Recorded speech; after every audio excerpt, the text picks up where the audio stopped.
What's up, everybody? How you doing out there? Welcome back to the show. This is last week's fights. My name is Thinker St. James, and tonight we are going over each and every fight from UFC 324, Gaethje versus Pimblett, taking a look at the upcoming UFC 325, Volkanovski versus Lopes 2. And to do all of that with me, as always, the man, myth, and legend, the Ohio player, Mr. Chase Parton. How are you, brother? I am obviously doing great. The UFC aired on Paramount on Saturday. It is now Monday. We have we have an entire card to talk about, and I'm just very happy that I get to do it with, the best host out there. Oh, come on. Appreciate that, brother. Yes, this is a dawn of a new age, really. We've been talking this up for what feels like months. I mean, it certainly has been, and, multiple weeks, of course. Now we finally have seen what the product looks like on the new service, and we've got a lot to talk about with all of that. I mean, a bunch of stuff to go through before we get into the actual card and the fights itself, I would say. Anything that you want to talk about before that? No, I think, did you want to touch on any of the one that we watched on over the weekend? We had Friday morning, we had some one and very standard stuff to go on, but, I caught a little bit of the nightly one. Was there anything that, that was to note about? Was it Superbond that was there, I believe? Yes, Superlek, yeah, or Super it Lex, was. excuse me. Oh, no, not even Superlek. Excuse me, Rambolek. That Oh, was who was on the was part. Hard to keep up. You know how this goes with the one cards, of course. But yes, Rambolek was in the main event, and he did get a nice victory. The one card that I watched on Friday night was good. Really, one is such a quality product, man. I mean, like, it's very rare that you're going to get like a bad card. But the one thing I did want to mention about the card was it was, of course, the debut of the BJJ phenom, the 18-year-old Helena Cravar, and she came out there and did exactly what she was supposed to do. She got a submission very early, and that's what you want to see in a submission grappling competition. So good deal. I did keep up with that match specifically, but I heard there was talk that she missed weight. What was that about? Well, okay. So this is I don't remember the exact final conclusion of this, but apparently the match was open weight. That's what I'm hoping was the case, because she was apparently 20 pounds heavier than her opponent. And again, I'm really not trying to be rude to the young lady, of course. You can see that she was carrying a decent amount of weight on her frame, especially in comparison to her opponent. That's, I don't, whatever the circumstances or reasons for that is, that may be, whatever, but there was definitely a noticeable size difference. So but from what I understand, I think that it was intentionally supposed to be open weight, so it's not like she missed weight. She was just significantly heavier. I think the main story that we need to talk about before we get into the UFC, of course, and I think it has to be that you decided to watch one over the prestigious Zuffa boxing. What was this about? Oh, Thinker, yes. please break this down. So yeah, well, I made a statement about it in the Discord, and I will say it here as well. After deliberation, and I do apologize to anybody who did want to check that out.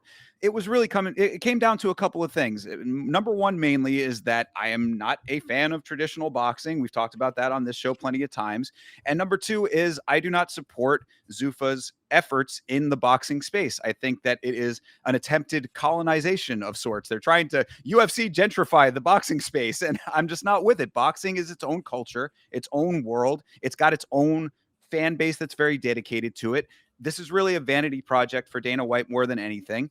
And they also made a bunch of changes to the Ali Act that I don't agree with. So all of that being said, I just said, I'm going to take a stand on this, even though I was interested in a morbid curiosity kind of way.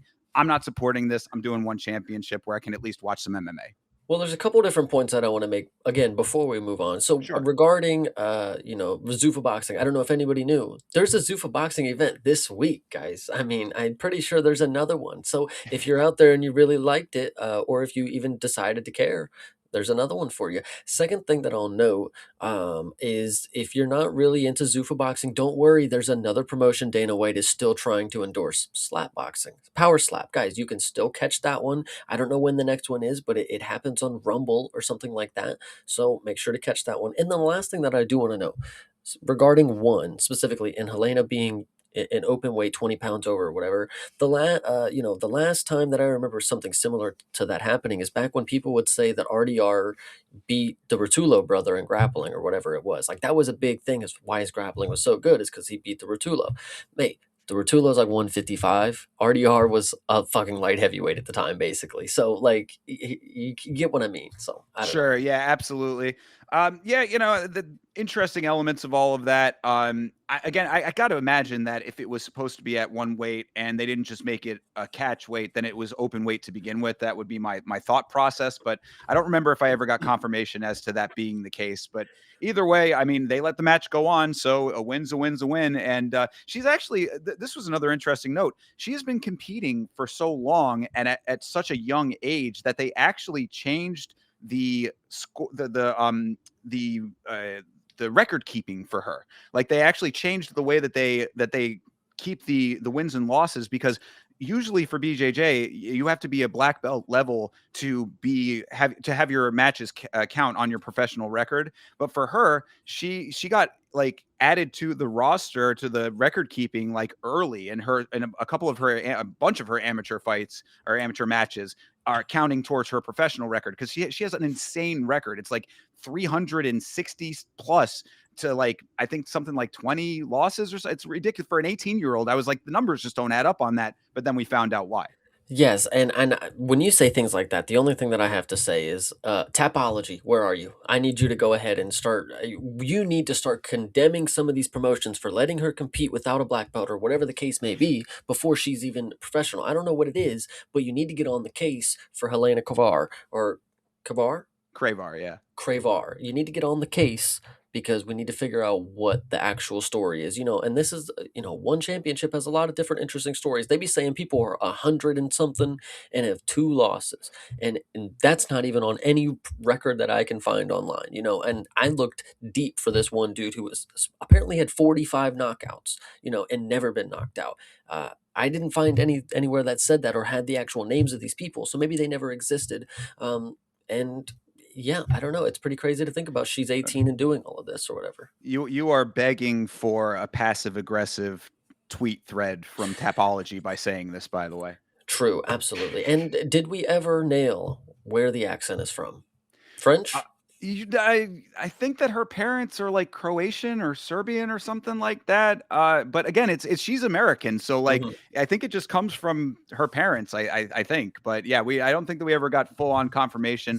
Um, I don't know. One thing I also will mention, I mentioned on that watch along, is that she did repost my notification about going live for the event. So perhaps now that we're such close friends, maybe I'll try to see if we can get her on the show. Absolutely, absolutely. Love you, Helena. Good performance. And yeah, basically the only reason we got to talk about one just now. So shout out yourself. Absolutely, most definitely. So, yeah, I guess without further ado, let's start talking about some of this UFC event, but only after shouting out the chat. Of course, we had a couple people coming in early. Appreciate you guys. Beeb, Michael, the silent assassin. Appreciate you, bro. Hydra's here, of course, and CTE as well. Oh, Rick Allen as well coming in. Appreciate you guys. Thank you very much for being here with us. Absolutely. Appreciate the chat, everybody being in there supportive. Love you guys. Yeah, most definitely. All right. Well, with all of that being said, let's talk a little bit about UFC 324, Gaethje versus Pimblett. This, of course, took place at the T-Mobile Arena in Las Vegas, Nevada. As we have mentioned, this is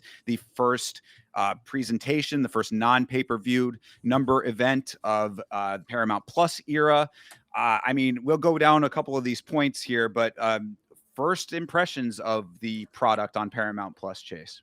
Well, to start, it took forever to start. I mean, if they really wanted us to pay attention to the people at the desk, I mean, sure, they really shoved them down our face because they did not actually start this until about 6:30 by my accords, if I'm not mistaken, and it took a while. And then in between a lot of the fights, it's not just starting late, but they had a lot of promotional stuff that was very useless to me. We also had a retirement that was very good, or a retirement package video. We'll talk about that in a little bit. So that was another thing that added. We had a whole introduction to the UFC for the main card where we had curtains and shit over the that was cool. But you would think I wouldn't have to wait an hour if you're gonna have all that shit still packed in there for the event to start. Yeah, well, I mean, I guess it's tough. call on that because, and we'll talk about all of these here. We did have a ton of fights switched up. Well, not a ton of fights switched up. We had a couple of fights switch up, and then a couple of people who missed weight. So there were dynamics. I guess the weight misses not so much, but the fights dropping off, that certainly played a part in the way that the card was structured. I would guess maybe a little bit because again, because now they're with Paramount Plus, still within the traditional media space, they have a block of time that they're going to have to fill, and they're going to fill it one way or another. So if fights drop off, especially one of them being a 5-round title fight, that was a block of time that now has to be spread out and dispersed over the course of that runtime. So you're getting a lot more promos and ads and whatever, than you would have. It is what it is, I suppose. Well, the one thing that we got more of, and we're going to talk about this now because there's no other point to talk about this. There is a crucial point to the Paramount era that happened, and they made sure to let us know at different intervals during the event. Blink 182 and Travis Barker is the newest phenomenon in the world. Did you guys know that they make music? I don't know if you guys knew this guy was the drummer, and he has tattoos on his head. He I dated mean, the Kardashian, I'm pretty sure too. Did anybody know? I don't know. if you didn't know, then a 5-minute promo of him drumming in the octagon certainly made that apparent. Good Lord. I'm sitting here. I'm like, when is this promo going to end? This guy is rambling on and on about the majesty of the sport and all that. And it's literally just him in the center of the octagon on a drum kit. No, listen, guys, I like Blink 182. I do my emo music better than most, but this was a little too much. I was watching at first, before the fights even started. Again, we're waiting until 6:30 at this point. We got Travis Barker at the desk. What kind of analyzing is he doing, brother? Like, what are we doing here? Like, first off, get him out of there. If we're gonna have the promo later, don't have him talk 15 minutes before. Do the drumming before, then have him talk later. I don't know. It was really crazy to me that he had multiple different times where he got on the mic and was talking. I wasn't listening to him clearly, but like, Sure. why was Yeah. he here? Well, so from what I understand, and I have not actually fact checked this, but this is what has been told to me by someone who know is involved in some of the business side of the sport. So I would tend to believe that there's some validity to it, but still take it with a grain of salt. From what I have come to understand, apparently Blink 182 is also repped by Endeavor. So there is probably a little bit of brand synergy crossover type of thing going there. You've got TKO Holdings, of course, Endeavor and all of that involved with them. So I think that might have just been what it is. They're taking Endeavor acts, artists, whatever, people who are repped by Endeavor and cross promoting them through the UFC. So I think that's basically what it breaks down to. But yeah, for the average viewer who doesn't know that, or like, even if you did know that, who doesn't care about that, like it is just a random celebrity for the sake of having a celebrity. Why then get Theo Von to go talk out there? Why didn't he get a stand-up bit in the middle of the fucking octagon? True. I mean, that's the dude who was at every event in 2025. Now we get Travis Barker shoved down our face because he's some super fan. Mate, I've never even seen him at an event. Like, are we serious right now? But speaking of cross promotions and things that they're gonna shove down our throat, did you guys notice? Again, I don't know if anybody noticed. There's a movie out there. There's a movie series called Scream. There's a seventh one coming out, and if you didn't know, you could have seen Ghostface walking around in the arena following some of the fighters around. So what did you think about that, Thinker? Is that a real thing that they actually had a walk around character doing that, or is that Oh, okay? yeah, I thought you were memeing off no, the no, he trailer. actually no, not the no, there was definitely a Ghostface that walked behind Waldo when he walked off Oh from the my ring. god, I did not see that. Oh He lord, might have even had a knife, I don't that know. is ridiculous. Holy crap. Yeah, no, what I was going to say is that a lot of people have been critical of the amount of ads that are on the product now.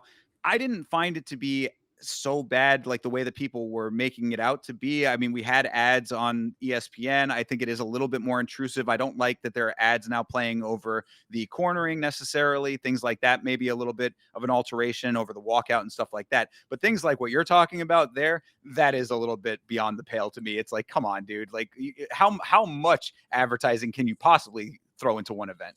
Now hear me out. One last thing that we need to definitely talk about because this is the Paramount exclusive access that we get. We are now watching Paramount Plus when the UFC is on and we get a multicammed view. What did you think of it? I saw you turn it on and turn it off, and you know what I did? I turned it on and I turned it off. So Exactly. Yes. Well said. Yeah, no, I do think that the multicam is very interesting, and I think it is a cool addition to everything. I like that it's there. I don't think it would be something I would watch a full event of, but that leads me directly into my next point. I would have loved to explored the multicam had we had the option to rewatch the full event. This is a big sticking point for me, of course, because we do this show and because I just like I'm a completionist to a certain extent. I like the complete product. So what you have now is if you want to rewatch the fights from this event, you can do that, but you can only rewatch the fights from the event. So that being said, you don't get your walkouts, you get the post-fight interview, but it cuts off immediately after that. There are a large amount of elements from the show that are just being now, I would assume, lost to time. I mean, I'm sure that they'll have it in the archives, of course, but it's not on Fight Pass. And I mean, maybe it'll be on Fight Pass like down the road. Maybe they'll release the full event on Fight Pass like after a certain amount of time. But for now, you better just be cool with watching the fights back. And if there's something funny that happens between fights, you better take note of it in the moment because you're not going to be able to rewind. I think you're making great points, and obviously, to the next point of what Paramount Plus is lacking here, I was doing a little watch along, obviously getting some research done for for next week that we're going to talk about. But in that process, I was looking for some of the more interesting fights that have happened in the organization, which is kind of crazy. You would think they would have the certified bangers. When you go on Paramount Plus and you look up the fight nights, right? You can only search it by year, and it will only give you some fight night fights from that year. So I went on there and I'm looking for example, Dan Hooker versus Dustin Poirier. Doesn't that sound like an easy one? That should be on there, right? Nope. Couldn't find it. I searched. I was looking 2020 or whenever it happened. They have like 7 fights that you can select. 2 of them being some fucking bum, like but like the fights that you actually want to look for. No, they don't have those, and I can't tell you why. So they obviously still have their issues. I don't know what the full catalog kind of quota is to say, but it's in practice, it's not panning out as what I would put on there. Yeah, I mean, I think that that's the ultimate takeaway of the whole thing is that there are positives and negatives. I think that some people were having problems with the actual streaming experience. I did not experience that personally, so I cannot speak to those elements of it, but I did hear that from people. So that's one thing there. On the positive side, for me, that would be one of them. I thought that the actual viewing experience from the streaming side of things was fine. I did not, like I said, the ads was not a super big problem to me. There, again, pluses and minuses. I don't like that I can't rewatch the full event, et cetera, et cetera. We can go through all of the details of it, but the one ultimate takeaway beyond that would be that there was one question in the post-fight press conference that was asked of Dana where somebody said, people are having their criticisms of the presentation. Is this something that you can work with Paramount Plus on? Is there a dialogue going? And, maybe it'll evolve over time, or is this set in stone? And he did say that they have a great relationship with them. Obviously, they just signed a $7.7 billion deal. I'm sure that he's pretty much going to say that regardless, but he did say that it could be something that they'll look into and check it out and make tweaks to. So maybe this is still a work in progress and things will continue to roll out over time. But for now, there are a couple of noticeable things that might stand for improvement. Absolutely. And to get into some of these the chats, I actually think some are good here. Mm, Travis Barker gets a whole 5-minute octagon time. Meanwhile, Matt Brown tweets his retirement. That's pretty good right there. I like that. true. Yes. Thank you, Beeb. And then please let me mute commentary and have isolated cage noise. Fire. That's very, very fire. True. Yeah, that has been a common note, I would say, is a lot of people would like to be able to not, they don't want to mute have the entire presentation muted, but mute commentary specifically. You know what's also another great point? Considering now that I can visibly see every single ref wearing a cam now. Why is my multi-view not having some feature where I can switch the cams out? I get 2 identical ones, one without a timer, and then one that kind of changes maybe time to time, and then I get both the coaches' corners. How about I be able to change it to the ref cam the entire time so I can see what he's dicking off doing, writing his fucking grocery list and the shit over there in the corner? Yeah, no, I maybe again that's something that might change over time where you'll have different things that you can select and stuff like Mhm. that. But as of right now, it's all new. It's all stuff I at least applaud them for being innovative to an extent with that kind of stuff. If there are things that might end up being better or worse, over time, maybe that'll end up happening. But you got to start somewhere. So I'm okay with those kinds of things. And there you go. Us talking about it here, perhaps they'll hear us. Maybe Well, that's going to be the next thing. And that's absolutely, I think, what is my point here. I want to be able to get the opinions out there because the people that are going to listen, they're going to figure it out. So obviously, Checkmate's preaching in here. It's a new platform. I'm sure they got some bugs for the content to be added. Can't be worse than finding it on ESPN, and obviously everybody else is hating ESPN like Hydra.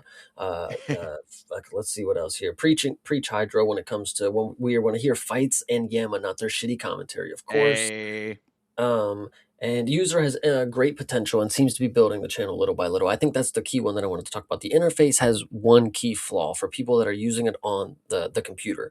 When you move the mouse, the guide comes up like right on the screen True. instantly, and it doesn't go away very, very fast. It's funny that you say that because I absolutely noticed that as well. Like if you move it, it stays for a minute. It stays to the point where you think that it might be frozen on, you know? I think if you keep your mouse on the right side of the page, I don't think it opens up because I think it triggers on the left, but it's still like if I'm trying to do stuff, like Yeah. it's kind of in the fucking way. Yeah, definitely. So again, these are all the things that we're just now being exposed to. So it's all kind of fresh. We're all just sort of processing it after the event and stuff. So I wouldn't be like overly like. Look, if this event had been like a massive disaster, this conversation would be entirely different. You know what I mean? Like True. right now, I think that overall, the critiques that we have, like.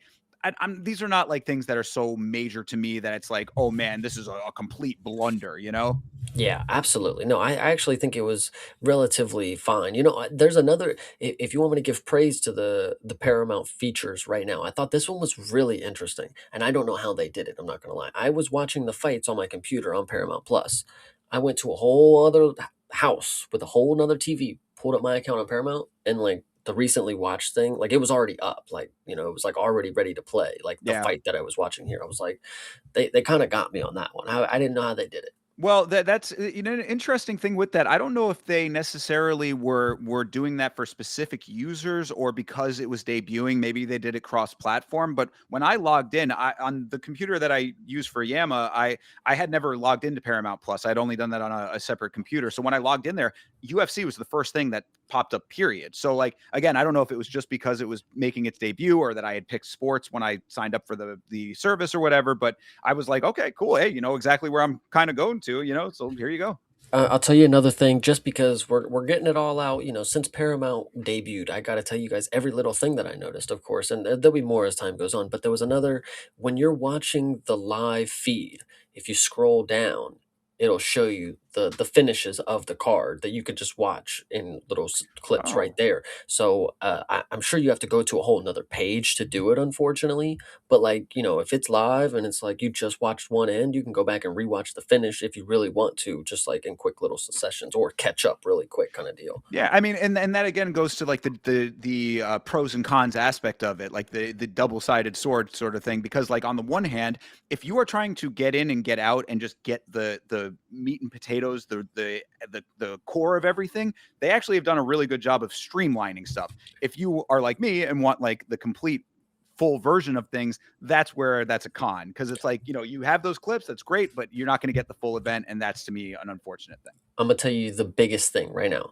This is the best thing that they have going for them. And like I've said, it's always Paramount's job is to keep people on the app. Like they need to keep them looking for something on Paramount to watch. When you go to the front page and UFC is playing, and the reason I had to know this is because my stream unfortunately was having some issues where it was lagging and freezing. I was one of these people having some issues, but it Mhm. wasn't that bad. So I ended up at the front home page of Paramount a couple times. And when you're sitting there and the UFC's on, if you're on any other streaming service, if you hover over a show, it starts playing the trailer or whatever. It plays the fights live right on the homepage. Like if you're hovering over it, it shows it at the top. It's like live now or whatever. It just starts playing the fights. And it may even, I don't know if it was playing the live fights, probably not because I wasn't watching the time. Maybe it just played the last finish or something like that. But like the trailer of it is like the live thing going on right now. And I think that is a really big plus right there. People could be like, holy shit, that just happened. Like I need to see what that's about.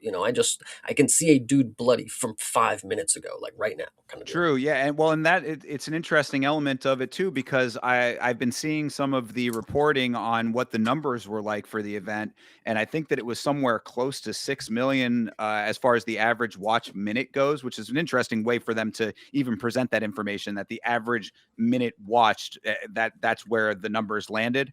Like that many people in the average minute were there concurrent.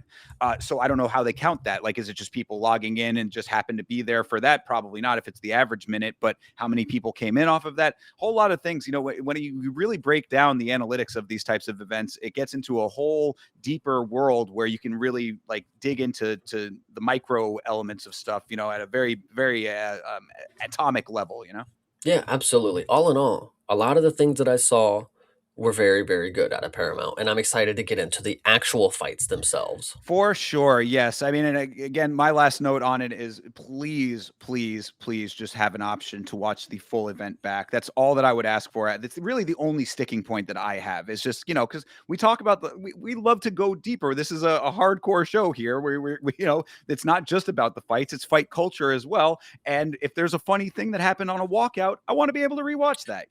Exactly. For example, we would never be able to watch Gamrot run face first into the crowd when he tried to charge out into Rio de Janeiro. Like it's This is crazy. a perfect example. How many times are you going to be able to watch uh what the Russian Ronda dance to her death? You know what I'm There saying? you Come go. on, things like Exactly. that. So, but yes, that is all of the Paramount Plus elements of stuff. Let's talk, of course, about the fights. Before we get to the actual ones that took place here, we should mention, of course, Kayla Harrison versus Amanda Nunes got canceled due to a neck injury and surgery for Kayla. That's a very unfortunate one there. That happened a while before the card, but then also closer to the card, Cameron Smotherman versus Ricky Tercios got canceled because Cameron Smotherman collapsed at the weigh-ins. That was very scary. And then the other two, just very brief mentions of them, Alex Hernandez versus Michael Johnson, also canceled due to unusual betting activity. That was another one that I talked about on a live stream on Sunday. Yeah, how'd And that go, yeah. by the way? Should we get into is there more that you unraveled from that? I figured there was like some underlying story that it may have been an injury, but I think Dana confirmed that no, it was I pulled it, like kind of deal. Sure. Yeah, I would recommend going to watch the VOD of that stream if you want the full story. But just in a brief summation of it, yeah, no, this is yet another potential fight fixing adjacent situation where there was an injury. That is the core of it. Was that Hernandez was compromised in some way? Injury is what it seemed like. Somebody from his team apparently leaked that information to an Instagram betting page, and that's where that all started to get out through that. So we've talked about that exact scenario before where it's like if it's not the fighter themselves, it's somebody in their team, how the levels of separation when it comes to fight fixing and things like that. We're getting into a whole new world with all of this stuff. And the fact that we had the Derek Minner situation and then the Dolgarian situation, and that was one length of time, and then Dolgarian to now being a much, much shorter length of time, you can see where things are trending. So again, go to the VOD of the live stream that I did if you want the full story of everything, but that's the basics of it. And this would seem to be a problem that is only going to get more prevalent. Absolutely, and I definitely have to say this comment out loud because it's just absolutely great. Gamrot just knew he had to fight a Brazilian that night, and he just went for the first one he saw. That was really good. Love it. Very nice. Yeah. So those were the fights that all canceled. That's why, as I said, a couple of fights canceling definitely changed the dynamics of the runtime and how they presented the show and all of that. And then of course we also had two weight misses. We had Alex Perez and Davison Figueiredo both missing weight by 2.5 pounds. Absolutely, and we will talk about those individually very, very soon. Well, Absolutely. So yeah. So I mean, without further ado, I mean, is there anything do you want to talk about Smotherman real quick and how scary that was? I mean, it was pretty frightening to me. do now yeah, let's actually talk about that because we didn't actually talk about it on a stream, Right. or at least together. I think it was very, very scary. The reason that I think it was scary is because it looked as if he killed himself for that cut. Now, granted, I will say props to him. He made the fucking weight, guys. He made that fucking weight. Now, listen, he did not make it off the scale, and that is unfortunate. But the reason it was so scary to me is because at that point, scientifically, I've been told there's no liquid left in his body. Like his brain is just there with no fluid. So when he hits the ground, I know it was not that hard of a tumble, but everybody's like, oh, he got his hands up. He braced himself, guys. If he didn't have the energy to stand, he doesn't even have the energy to catch himself. Are you Oh, bro, serious? No way. and I don't know what everybody was looking at or what angle they were seeing because most certainly did not brace Eh, himself. eh, He eh, went face first into the floor. Exactly. And then so when he hits the ground, of course, I'm thinking no fluid in his brain. Concussion is even more likely right there. I know it wasn't that hard of a fall, but listen, head first, chin first, whatever. He probably had a concussion. And then on top of it, he did not look like he was recovering. Like, it's not like, oh, I fell. Like, he looked like he was kind of seizing up, in my opinion. I was really worried. And it was kind of crazy because people have been pointing out, why is there no EMS on standby kind of deal? Like, they just like fucking carried that dude out of there. Like, it kind of wasn't a very good showing from the UFC. If this was the people's first experience to like catch a weigh-in show kind of deal, like they just watched the dude die, and then DC just went back to eating his fucking burger. Holy shit, that's crazy. And So Michael Bisping went back to criticizing or saying that he has no sympathy for the fighters who miss that weight. That was pretty great. that video, I'm almost certain because I haven't heard Bisping say anything about it yet, and maybe he did, but like that must have been the greatest AI video of all time. I can't possibly believe that's true. That had to have been a clip from Michael Bisping way earlier in the year. People had just green screened it and then just put him falling behind it because the angle, it's not just him saying it, it's the angle of him behind it. It's Bisping being so certain he turns around, oh shit. It is Like it's so perfect. Yeah, it was like you could not have scripted it better. Very true. Yeah, well, the scariest thing to me about the Smotherman situation, on top of what you were just describing there, apparently he needed some stitches in his chin, so he is okay now. But what he said he made a statement thereafter to say, "Hey, I'm okay." But what he said was that he didn't have a bad weight cut. Those were his words. So I mean, I don't know what that would signal then, because to me, I'm like, if it wasn't a bad weight cut, then what was it? And now the imagination can go to all kinds of stuff. Yeah, I definitely that is something that somebody else has pointed out. Like if it wasn't the weight cut, then they need to be doing some other tests on you because Yeah, and I they mean, did. but the point is, it is obviously the weight cut. Like I know he can say like, "Oh, I had a great cut," this and that. It was like, mate, you clearly just lost the energy in your body. Like you were dehydrated. Like it didn't look like anything other than that. Like I didn't sit here and be like, like with Macy Barber, okay, fight night, she's having some sort of episode that's like, okay, that's different. Right after your weight cut, you're at the most drained in your life to make this fucking cut. You make the weight, and then you just pass out. Like I mean, it happens. And I get he's trying to reassure people, like like I was doing all the right stuff, like and he probably was, but like mate, I mean, some people just they react differently. I don't know. He clearly needed a. What's funny is most of the people that walk to the scale, they had a water bottle. They have like their little UFC PI water bottle with them. He didn't have shit with him. I feel bad. True. They left him out there to dry. No coach walked up there with him. Sometimes you get like to hold his arm and Well, walk with that's what him, I but had said too, is that, unfortunate for him because all he needed to do was to make it those 10 steps just to get down the stairs, and he probably still would have fought, which is crazy to think about. I mean, obviously, under the circumstances, he should not have fought. But, had he been able to make it to the backstage area, then, you know. mate, he could have made it two more steps and went face first down the stairs. Like it could have been way worse. No, Like of course, obviously. No, yeah, I yeah, mean, but look, I don't think that, like I said, I'm not happy that any of that happened regardless, but I'm just saying, like, had it been that way, he might have still been able to be cleared. let me tell you, no, I think that is the incorrect assessment, and I think the other people that should have known how incorrect of an assessment that is just DC and fucking Weidman probably is the other one. Maybe he was on the other side, but either way, those are going to be the two for the example. They're sitting there questioning if this fight is still going to go on, guys.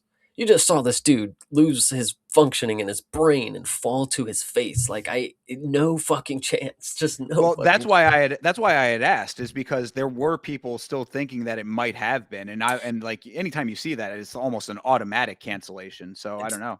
CTE actually cooking his team not being there to hold him makes it more believable. He had an okay weight cut. True. I mean, Yeah, it's a good true. point. But makes it more scarier though too. True, dude. You're actually really cooking. I like that. But yeah, no, it was definitely scary. Definitely no way because and I'm watching this one. It's kind of funny. Me and my dad normally don't watch the weight cuts because he hates just sitting there watching them do nothing. They're just getting on Sure. the scale. And I turn it on and I'm like watching it for a second. And he walks by and Cameron Smotherman falls. Like it's like the one thing. Everybody in the world happened to catch this dude fucking face plant, Right. unfortunately. And my dad's in there. He's like, if the commissions let him go in there and he fucking gets a brain injury now, like they're at fault for letting him continue. He's already compromised.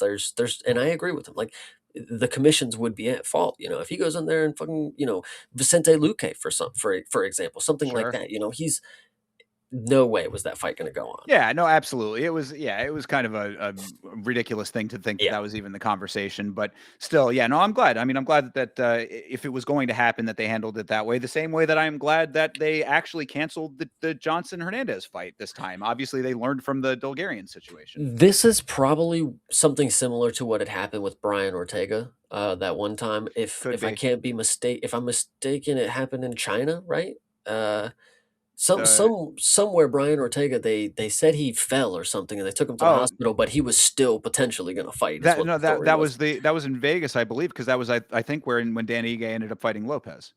No, I I think. think I wanna say it was a different one than that, but maybe you're Or right. But maybe he's just have multiple ones. He does have a history of bad cuts. That is true. either way, we gotta get into the actual fights here. Absolutely. Okay. So that is all your very, very long preamble. Obviously, the first event of the year on a new broadcast partner. There's a lot to go over that is not related to the actual fights, but let's talk about some actual fights, shall we? Let's get into Absolutely. this thing. So, of course, again, just to remind everybody, of course, we are talking about UFC 324. That is Gaethje versus Pimblett. And the first fight of the evening that actually took place was Adam Fugit versus Ty Miller, the newcomer, and Ty Miller making a big statement in his debut, eh? Well, actually, let me start off by saying if you were watching this live, you would know this fight is Ty Miller versus Adam Fugit. I don't know if you guys catch that one, but yep, there was a good one for you. But no, this one was really, really fun. I'm really happy with my judgment on this fight. Ty Miller, again, it showed a lot more power in his strikes than I remember him having. Um, but I was right on point with it. The volume and the accuracy was going to just add up for this guy. I mean, he really came in here with a mindset to just blitz this guy and put him out in the first round. And granted, 1 second on the clock, did he do it? He got it done in the first round. And Ty Thriller Miller, everybody, if you thought Bruce was having a stroke like me and saying Miller, Miller, no, it was Thriller Miller. And I give him credit. This was a very fun fight to start off. I want to actually make one more point before I let you go. I think Ty Miller is a product of a guy who could maybe bulk up a little bit or it potentially even cut down.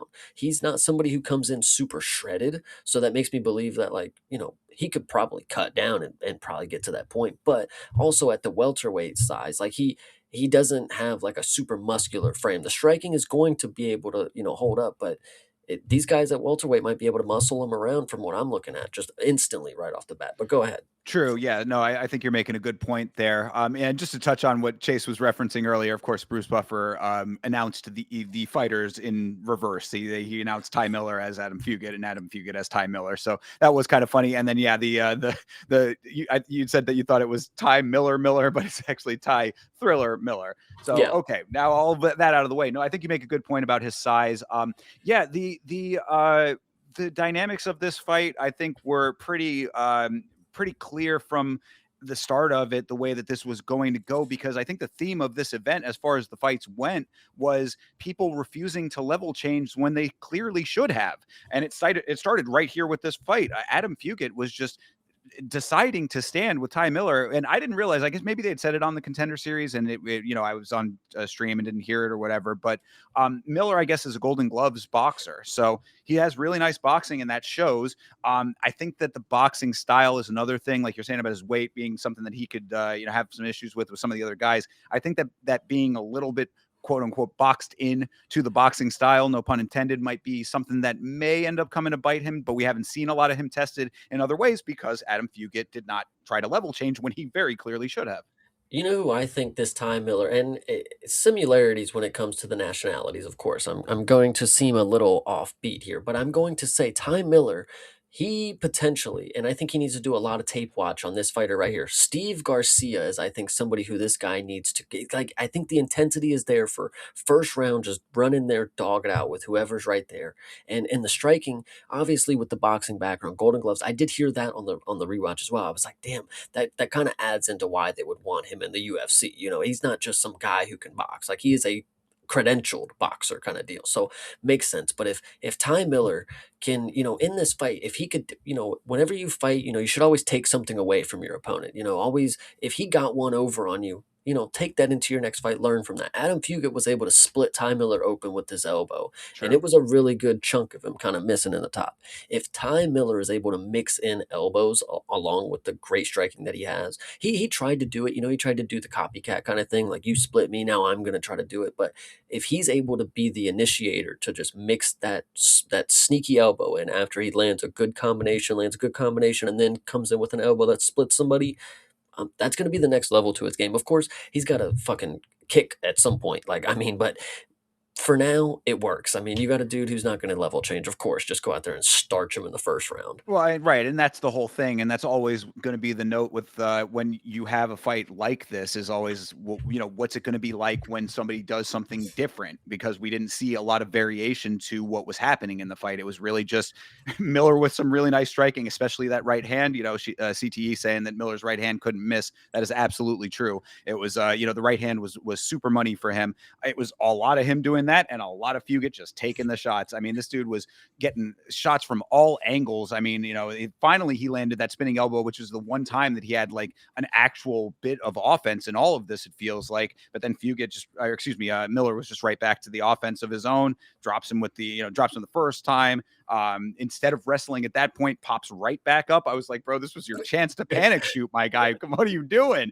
But comes back up, and then the right hand just keeps going, and then he actually dropped him with a knee, which I was like, okay, there's a little bit of a variation there, but we got to see a little bit more well-roundedness, because like I said, being boxed in with a style is not good, regardless of how good you are with that style. Listen, I think there's a natural evolution to your game. I mean, you just have to establish that you're great at something. In his first fight, he established he's great at striking. It's not just he's good. He can knock people out.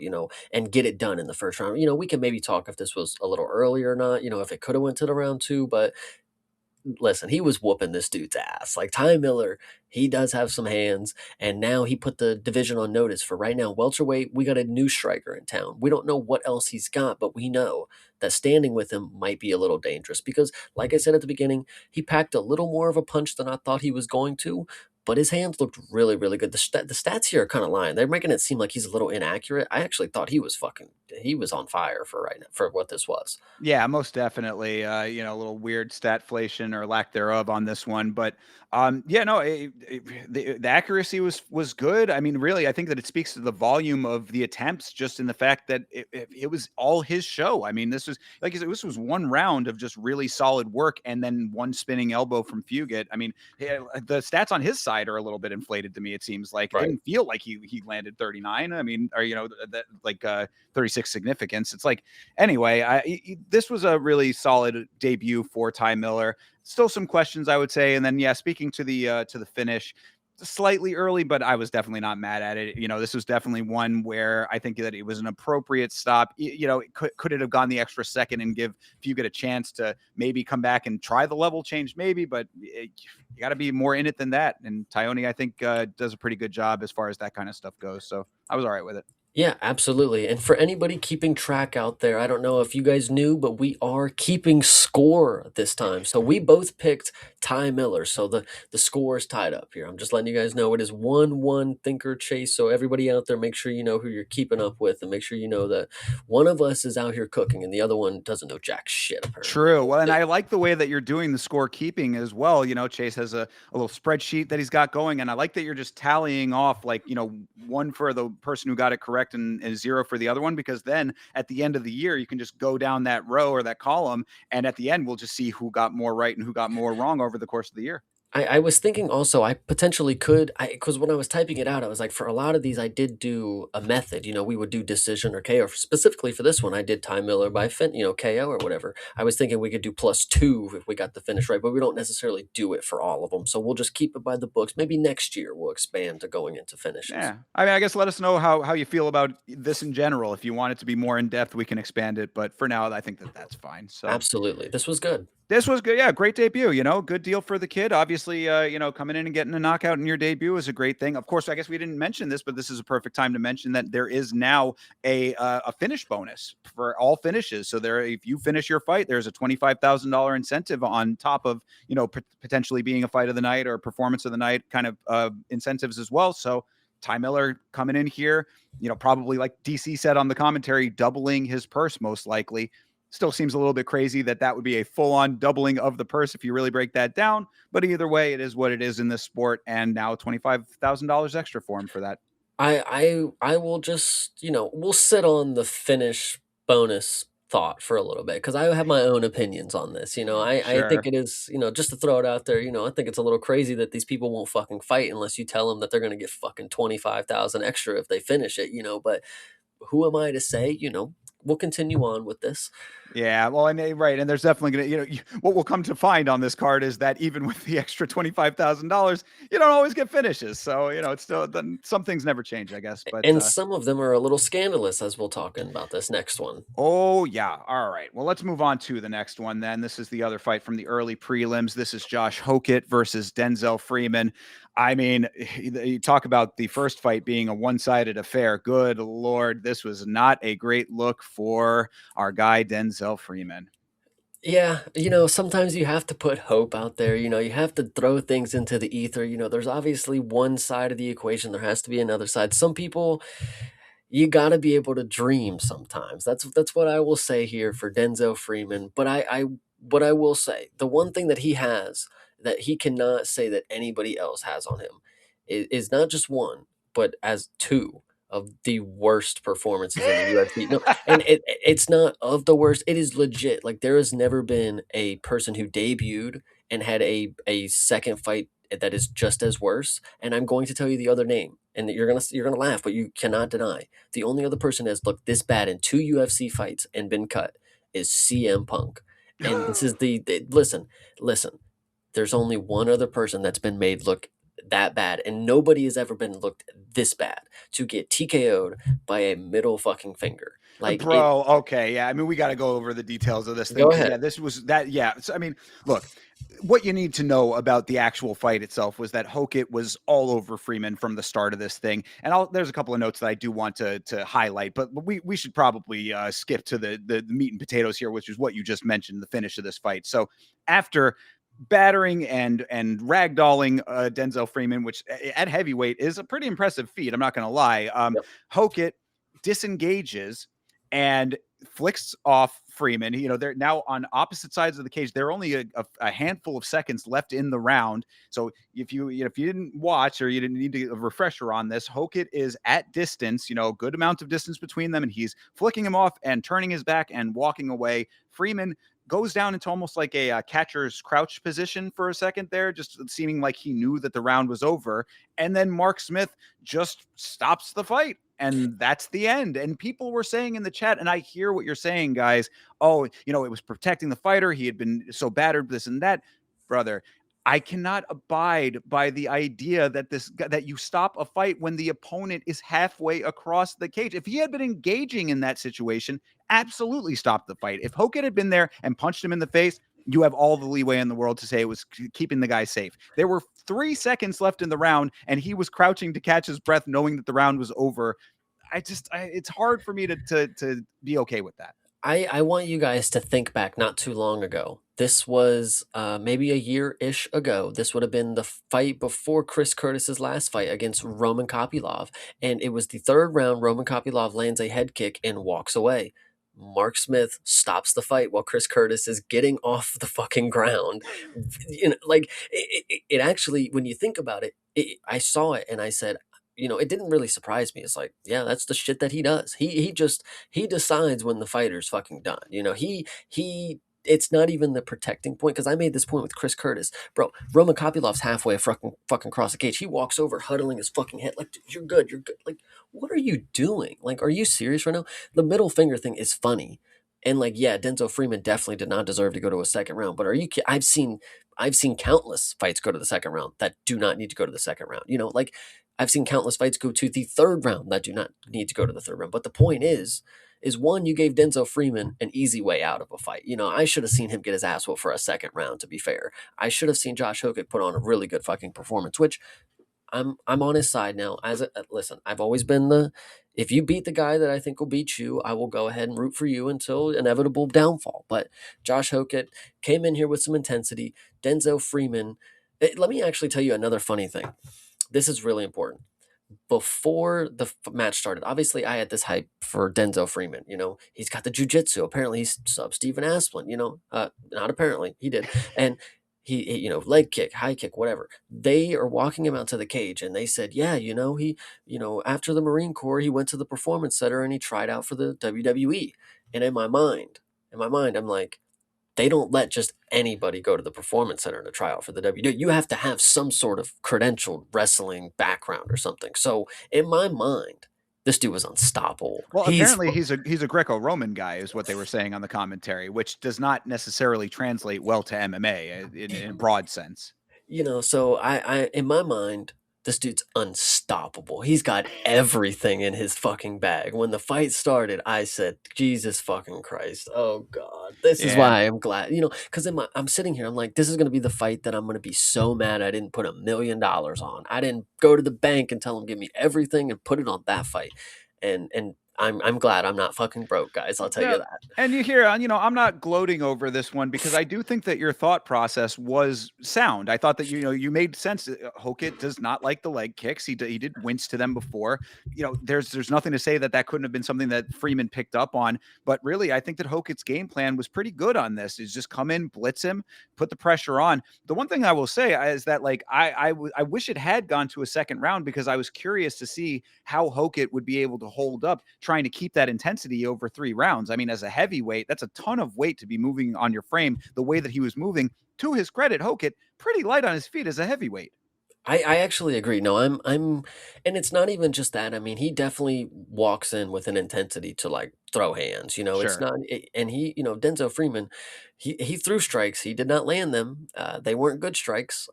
And you know, Hokic kind of just bitched him around. You know, did the giddy up pony, kind of slapped his ass a little bit. You know, He certainly did that. and you know, this actually was a night of memeing that I really wasn't a fan of. I sportsmanship goes a long way with me these days. You know, like come on, like you know, we're in a 3 round bout. Have some respect for your opponent. I know Denzel Freeman, but like brother, you know, come Well, on. now see you're coming around to my thought process here, Chase. Perhaps you're becoming an old man too, but either way, like you know, you are correct about that, and I certainly felt the same way. But got to give Hokit some credit for some of these things here. So one thing that I loved from Hokit, which actually I think was the biggest note for me, was I really appreciated early in the round when he finally got Freeman to his knees and he was on his back, and you saw him side switching to keep him off his balance point. He was doing like the side to side motion on his back, basically keeping him from being able to plant to get balance to find the stand up. I was like, that is a really impressive move. And again, as a big guy at heavyweight,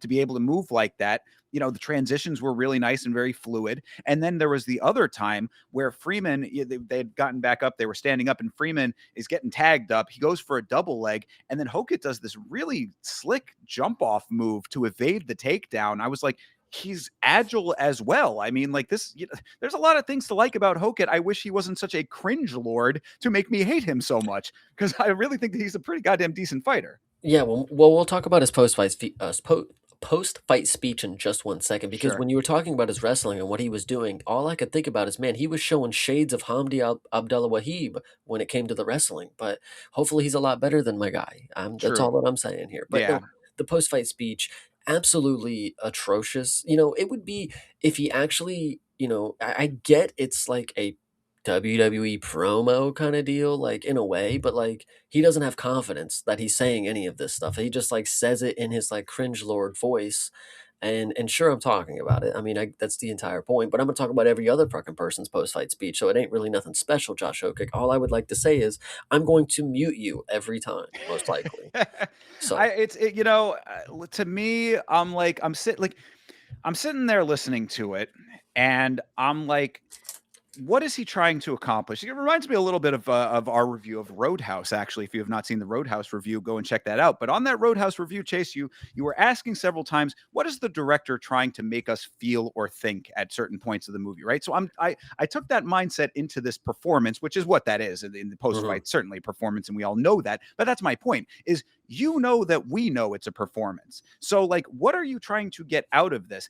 If this is a 4D chess where he's trying to be as cringe as possible to make us like cringe at it, and that's the intention, and it's like he's like being a character on purpose to be the cringe guy, I guess that there's some like okay thing about that. But my thing was same with Colby is that just because you're doing it intentionally is not going to make it any better. I don't like it anymore knowing that it's intentional. And if it's not intentional, then you just are the cringiest human being ever to live. I think what the worst part is, and hopefully you can back me up on this, because as somebody who knows, I don't know music, but there's some things that I can pick up on. This dude's rhyme scheme is awful, bro. It's cheese, bees, knees, D's, nuts. Like, it's horrible. Like, that's every single thing that he does.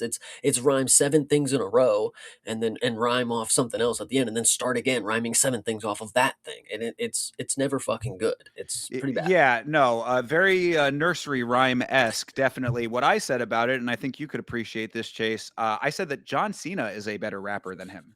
Well, let's not fucking start here. John Cena is a very good rapper. Let's actually get that out the way. He's a platinum artist. But either way, Josh Hockett is terrible. Yeah. Fair. Okay. Well, we don't have to go too far into it then. I didn't mean to touch a nerve with the John Cena reference. I thought it was, but I'm really all more of what I'm saying is that like he is not doing it's not doing anything that is impressive or resonating with anybody. And then of course he has to bring the political stuff into it. And that is always an instant hot button issue just to even go in that like that area. I'm like, why did he call out this random person? Like that seemed to be an odd choice. I guess some people thought it was funny. I thought it was as cringe as anything else that he did. Mate, well, first off, Hydra, no, I actually very much enjoy Chael. Like, that's the thing, is I know what good trash talking is. Conor McGregor, that's a good trash talk, to a certain point. Josh Hokick, though, like, he doesn't have any shades of like giving you belief in like the backstory and the context of like the character behind the trash talk. Nate Diaz, like the trash talk, it's like there's a character that you can buy into behind the trash talk. Stockton's own. Josh Hokick, it's like he's just fucking talking, bro. And then Brittany Griner, mate, I watched basketball for a really long time, and even I know that is a 2012 reference, dude. Like, Jesus, True. Lord have mercy. She went to prison like in 2020 or something, but like, again, Brittany Griner, nobody cares about, like, as Well, of right now. I guess that she's going through a transition of some sort, but either way, it doesn't. Again, it's just a dumb thing to say on top of dumb shit, and I'm glad that you brought up Chael Hydra because yeah, everybody is like everybody sees the greats to have done it and try to like put their spin on it to an extent. He is no, I knew Chael Sonnen, you are no Chael Sonnen. You know what I mean? That kind of thing. Like, the same with anybody who's trying to imitate Connor. You will always just be an imitation at best, and at worst, you'd be Josh Hogan. Listen, I'm not spoiling something, but a tweet came out. Ilya obviously thanked the winner of the fight that we're going to talk about later, and the ending line was it was so auriful, and it was because he was just being real. Like, he said, and I'd like to go ahead and thank you, but you're already screwed. Like, Right. like, dude, like, it's just like he's kind of spitting bars here. Like, Hokick, you can say as many fucking things that rhyme, and you can say as many controversial political things. I still don't care, but I have to root for you now because you beat the dude that I thought was going to win. So That and also, I mean, look, if his aim is to get more eyes on him and be talked about, we have talked about him for a lot longer than we would have. So I guess he's accomplishing his mission to an extent with that, right? well, I'm gonna go ahead and talk about this next fight 10 times longer. How about that, I Josh? like it. Well, let's get right into it then. The next one up is Oh, Alex Perez versus Charles Johnson. This one hurt my heart, but of course we do have to caveat this. Perez missed weight by 2.5 pounds.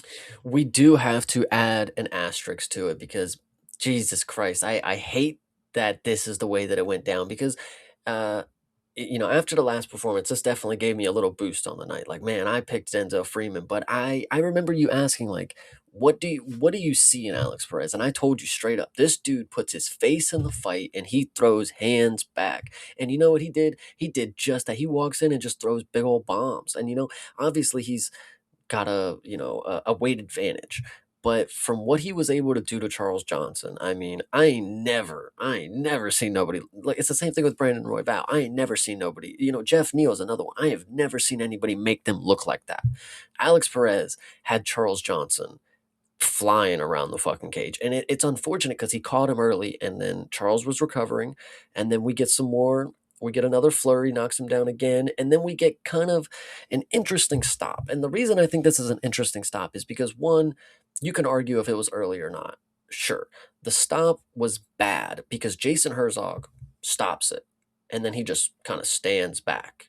He let Charles Johnson get a hole across the cage and shoot a takedown on Alex Perez, who's on top of the cage at that point. True. Why are you not separating the fighters? Like, why are you you stop the fight, right? You have to stop the fight. You're letting Charles Johnson get an entire sequence off you. Like, he literally ran, like, he's stumbling across. He literally like sweeps the leg, goes for a takedown. He's hanging on the leg while Alex Perez is on top of the. It's like, ref, where are you? What are you Right. doing So, right well, now? so you're saying that it wasn't a bad stoppage because it happened. It was a bad stoppage because of him not actually restraining him. Yeah, like, I mean, it was definitely, in my opinion, dude, he fell face first on the mat. I don't care if he got up Yeah. after that. It was definitely time for the fight to stop, but True. stop the fucking fight. Don't let Charles Johnson continue thinking he's still in the fight. Like, grab him, like, yo, you're done. Like, it's over. Fight's over. I know Charles Johnson was mad, Well, but I think dude, he was just an autopilot because he was out. I mean, that's the thing. This is what I had said about this: is that this is when and why stoppages on the feet, quote unquote, a little bit not exactly on the feet, but stoppages on the feet in a general sense are acceptable when applied correctly. And I thought that this was an example of that. no, and I think Hydra Herzog is not physically capable of having a good stoppage. You know what I think was what it was? I think he was gonna let that shit go on. If Perez wouldn't have jumped on top of the cage, I think he was debating on. He stepped in, no, no, no, and then he stepped away. He didn't. He was nowhere near Charles Johnson. The dude was face down on the mat. You're telling me Jason Herzog couldn't? Yo, you're done. No. He let him get up. Potentially was going to let this fight go on until he realized, like, I can't get out of that one. The dude's on top of the cage celebrating, like, I shit. mean, Muhammad Yahya would have wanted to keep going if he was in there. And he let it, and he let him go And he let him seven go, times. exactly, as you certainly did. Yeah, it was a very the stoppage was a little bit interesting, obviously, with all this, but it came after. This is why, like I said, it should have been stopped where it was stopped because the way that he went down at that point. But like, if you trace it back throughout the entirety of this round, it came after a whole lot of other heavy damage. What I say about that, the first 1-2 that Prez lands clean, that was the first time that he dropped. That second, the left of the 1-2, that the firecracker sound effect went off on that one. Like, you could hear the impact of that. And you're right about Perez, man. I mean, he, like, wouldn't even call him a run and gun. He's decently composed, but he is powerful, man. Like, when he gets his hands moving, he certainly can use them effectively. And so from that moment, it was Johnson really just trying to get himself into a position to recover and get himself back in. But Perez was on top of him throughout the entirety of it. So you trace it back to where it ended up with that final drop where he face planted. This stoppage was good that it happened. It gets a little bit debatable with the points that we just mentioned otherwise, but it should have been stopped is, I guess, the major point. Here's what I'll say, and this is a great point for me to bring up, and it's about sportsmanship, right? When it comes to, you're in the cage, you're fighting a guy, and when the fight's over, emotions can be, flaring. Obviously, Charles Johnson did not agree with the stoppage, and he kind of blew off Jason Herzog, kind of deal, and then he's walking around the cage mad. Perez walks up and tries to, say something. Charles Johnson blows him off initially. He's mad. Perez, he's cool. He walks over, and then you see Charles Johnson actually come back in the frame, and like he's like, my bad. Props to you. It's not your fault. We know what the deal is. I'm not mad at you. My bad. And I was kind of thinking like, in any other time, I wouldn't have cared. He could be mad all he wants. I get it, but like, he's respectable enough that he knew that it wasn't Perez's fault. It was more than just whatever the case may be. So it's things like this. I've talked about Charles Johnson on Twitter a couple different times. I've talked about how good he is in the cage and, things that he's done, that he's accomplished, but things like that. I think this is what being a professional fighter is about. Another day at the office, you take your wins just like you take your losses. And I think Charles Johnson, great showing right here. Yeah, no, and I'm glad that you said that too, because like what I really want to stress to like people who think that a fight like that or other fights with similar circumstances should go on, like, oh, he wasn't out, why, he wasn't down, he wasn't on the ground. You got to realize how it is when a person is in a knocked out state, basically out on their feet. Like, I always go back to that example of Wonder Boy, when Wonder Boy talked about what it's like to be knocked out and to just be like in that conscious but unconscious state at the same time. And he's basically saying you're operating without actually being in control of your body. You're in an autopilot kind of state. So you got to realize that like there are times like this where you're in an alternate reality, so to speak, because you are not you're not there. You might appear to be there, but you are not. So when Charles Johnson finally did come back, what you said is, yeah, it's very applicable and it's good. And Hydra, no, I'm sorry if I made a mistake. No, he went and apologized to Alex Perez. Like, he didn't apologize, but he was like, good match. My fault. I didn't mean to get mad at you in the situation. No, he was definitely mad at Herzog. You could see it because when they raised his hands, Charles Johnson didn't like give him his hand to raise. Obviously he has to do like the double, but Yeah. then like he just like kind of held his hands there Well, and then he he should just not have walked been mad off. at He shouldn't have been mad at Herzog, in my opinion, though. That's what I'm saying. I mean, Herzog I think that under the circumstances, this was a fine stoppage, and it definitely should have been stopped when it was. And then to cap it off, the last context here, Charles Johnson did come out on Twitter and say, "I've rewatched it. He gave me plenty of opportunities to fight back." Okay, So good, eh, good.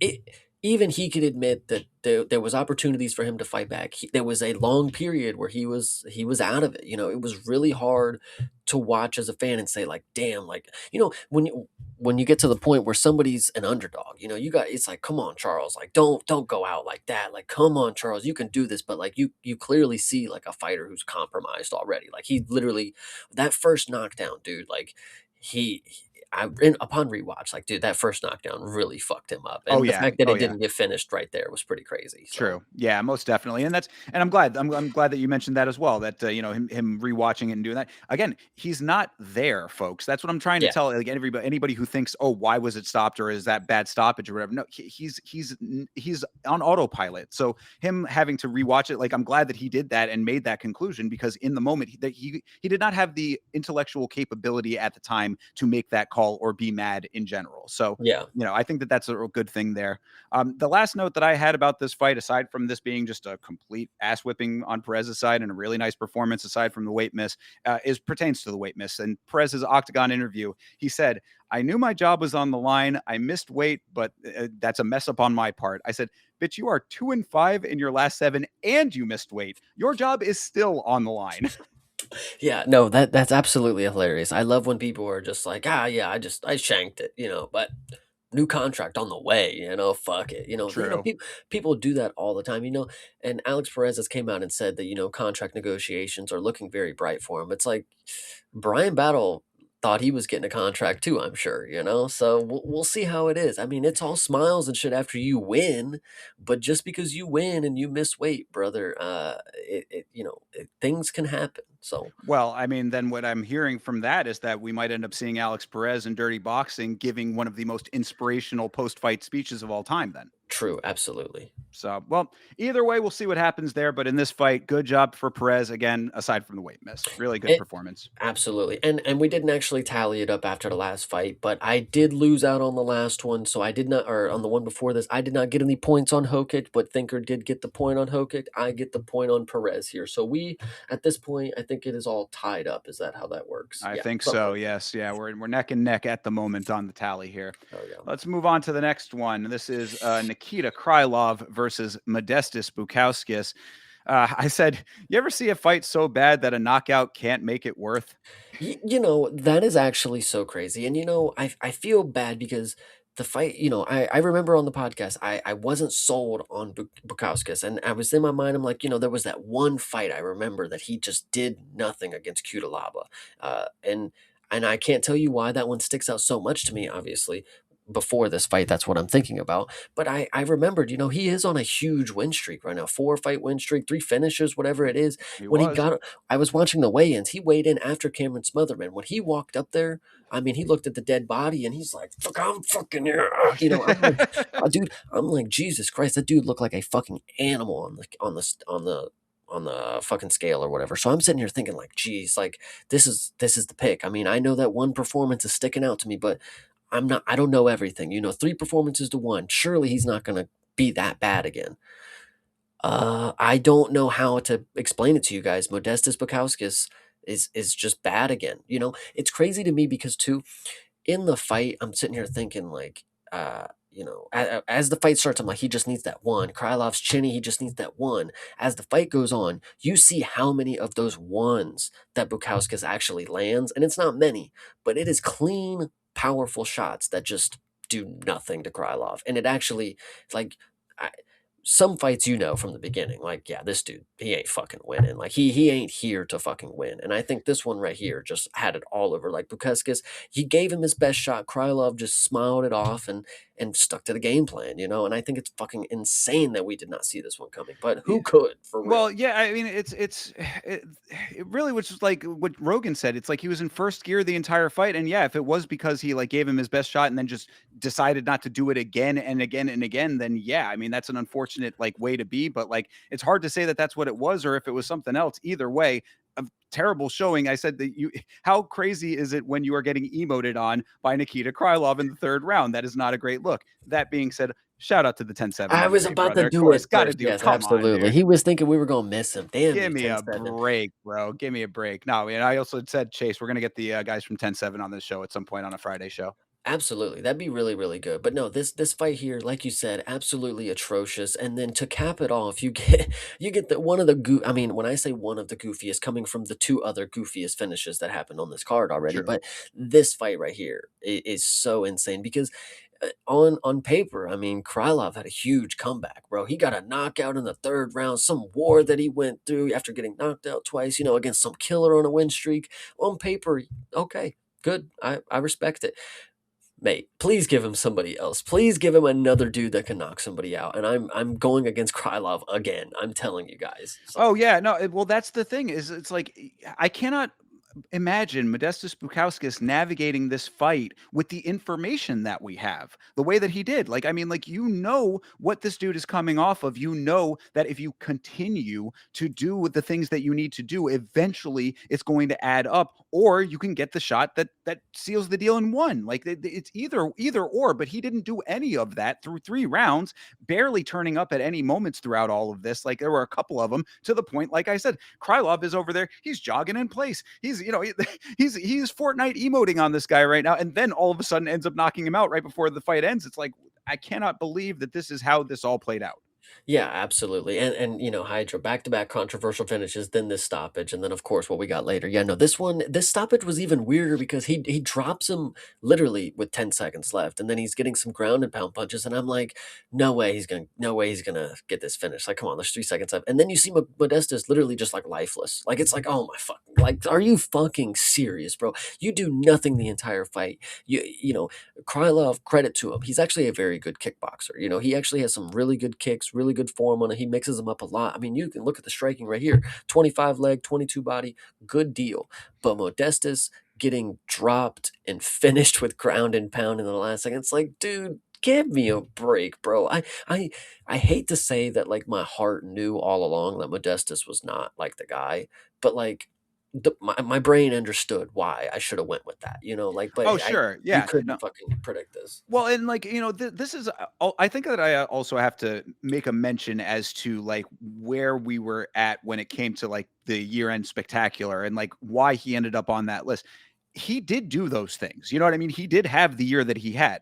The fights were still what they were. You gotta take into context what that category and that he was in was. It was the stock raised based on the accomplishments of the year. That does not account for the quality necessarily of the fights and all of that. I mean, it should to an extent, but you know what I'm saying? Like, I mean, you get 3 wins in the year, and those are your 3 fights for the year.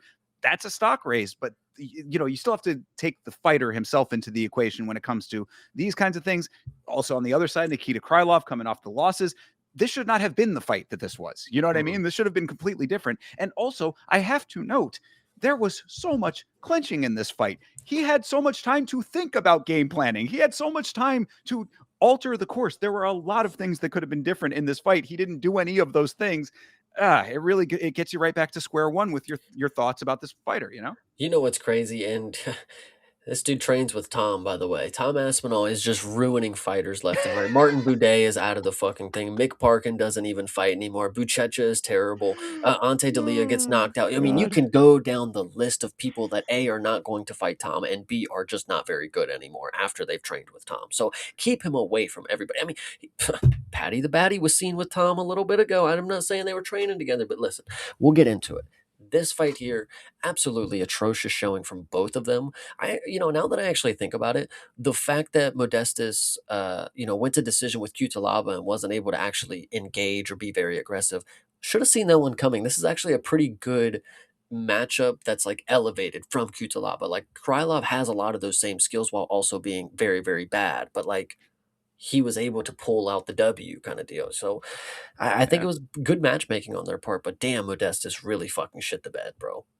Yeah, yeah, most definitely. I mean, Krylov outworking Bukowskis through most of this fight with minimal output. That's really the ultimate note here. I said Krylov was going to win this fight either way. He was up both rounds going into the third and the third as well, pretty much. So, getting the knockout was a cherry on top of a shit Sunday in a way, but it is what it is. And shout out to him for getting back in the win column. He did take his gloves off at the end of the fight. I thought he might have been retiring, but no, he's going to be back. So we'll see him again. Great. Yeah, hell yeah.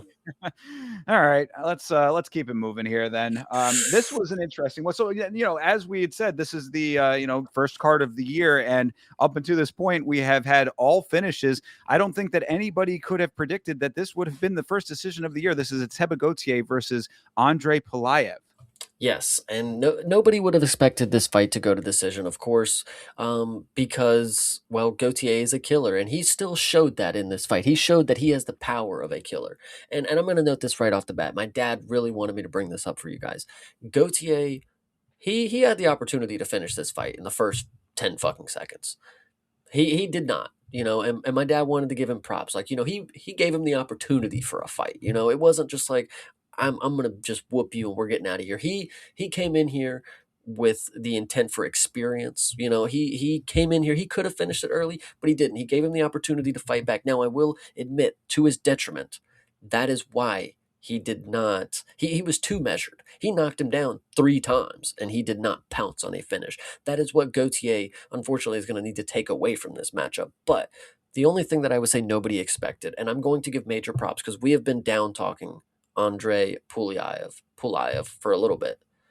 He is a lot tougher than a lot of people are ever going to give him credit for. Sure. To get up as many times, willing to stand with Gautier, is impressive. Now, I will say, he is very elusive, very outside kickboxing kind of guy, but I think I'm gonna start to give him props. I think he's a very smart fighter. And the reason I say that is because he knew to stay at range the entire fight. He did not break the game plan, stay at range, kick him in the stomach. I thought the kicks were actually adding up very, very well. Pulayev has a very good left body kick, and it was working. And then he didn't do it as much later on in the fight. But to have the he stood with him. He never shot. Let me just say it that way. This dude has a lot more heart and a lot more grit than I feel like I was giving him credit for. And I feel like he fought a smart fight in the sense that he did not get knocked out. He's the first dude to take him to decision, let alone a second round, third round.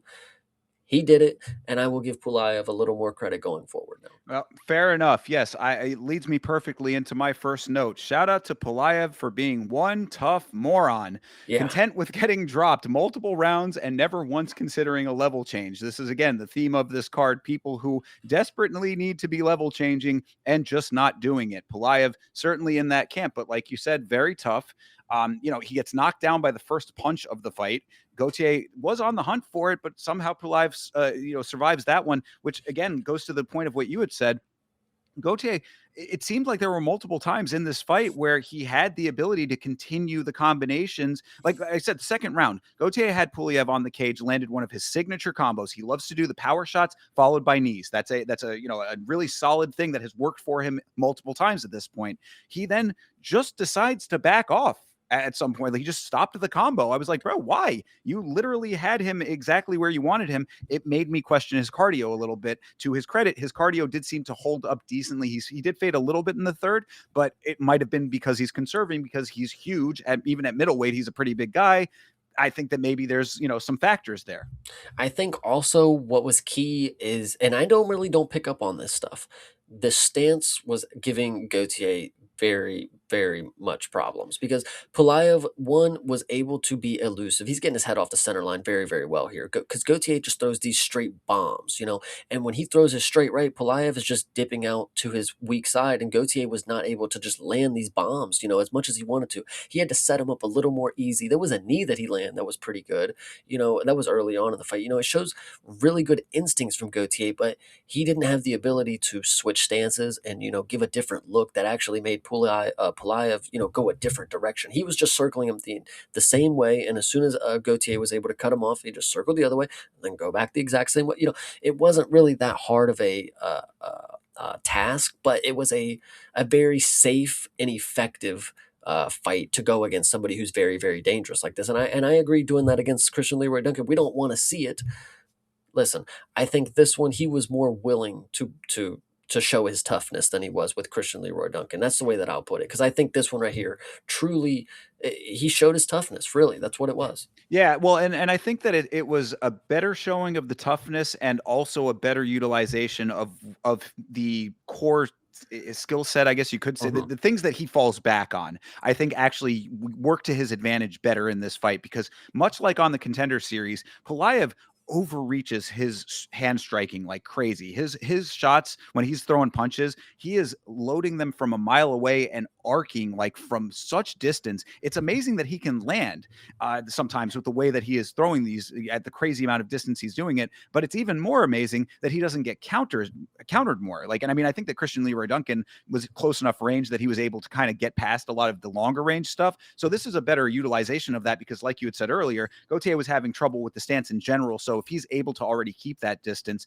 then utilizing long range attacks, he doesn't have as much of an opportunity to be countered because he's just not in a range that is counterable. But I mean, I can only say that I think that it's going to eventually catch up to him when you have like a ranged kicker. That's going to be a problem at some point. Somebody who can wait for you to throw that the overhand and then just go in for a head kick. There's something there. It's little holes like that I think might catch up to him. But when you pair that with the toughness and what Gauthier brings to the table, it worked out for him in this instance. I think positives here. Gauthier made 3 rounds, carried his power through those 3 rounds. Did not look shook. He didn't look worried. Like he looked confident in his game plan, even though we know as a spectator there's some work to be done. But he's 23 years old or whatever it is. I mean, he's got the athleticism, he's got the skills that can make him, a very well-rounded, piece of clay right now. And he's still, again, everybody's still got a little path as a fighter. He's not just going to be undefeated. Obviously, he's already lost once. He's not just going to go into the UFC and mop everybody. But there's going to be somebody who shows the way that he can be beat, and then people are going to start exploiting that. So we'll see what the next fight, what type of fighter they give him. If it's somebody a little more, interesting. If they really want to jump. If listen, somebody who's a really good kicker. Speaking of in middleweight, I know it's a little out of reach for Gauthier right now, but Shara Bullet would just eviscerate him with kicks. So That's a good point. and And on he's a tough cookie too. Oh, sure. Yeah, absolutely. And to that, along the same line of thinking, Gauthier himself needs to mix in more kicks. If he had mixed in some low kicks, it could have really stopped the movement of Pulayev. That just things that he needs to improve to like make his game plan more effective in the broad picture. Like, because obviously the power is there. Like you had said, I think he's still moldable. I think that there's still like learning to be done.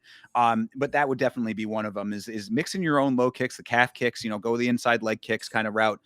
It'll slow your opponent down so that you can get your range, the closer range shots off. That the stuff that he does best, and then get those follow up knees. That comes from immobilizing your opponent. All of that being said, my last question, and unless you have anything else, we can move on. But my last question was: do you consider this a bit of a fraud check? Um, that's actually the next thing I was going to bring up. 10-7 was talking about this huge story on a table. I think the bigger story is that he was already exposed. I mean, exposed that, you can get knocked down by him, but I mean, speaking of, Elite brought up in the Discord. I know mixed feelings, everybody here, but Elite brought up in the Discord that Gauthier doesn't flatline people. He's a TKO kind of guy, and in this fight, it's crazy to believe that he did not once go for the TKO. He was like expecting to flatline this dude, and it showed just a little too much measure out of him. And fraud check, no, of course, like he still won the fight. He still looked good, but exposed a little bit of what you can get away with on him. I mean, yeah, I mean, if you're in the opposite stance and you're able to just dodge a straight right, I mean, anything's possible at that point. You didn't just make one extra round, you made another one. You made it to the judges, and one judge gave the other guy, or two judges gave you a round off of him. So potentially there's something here.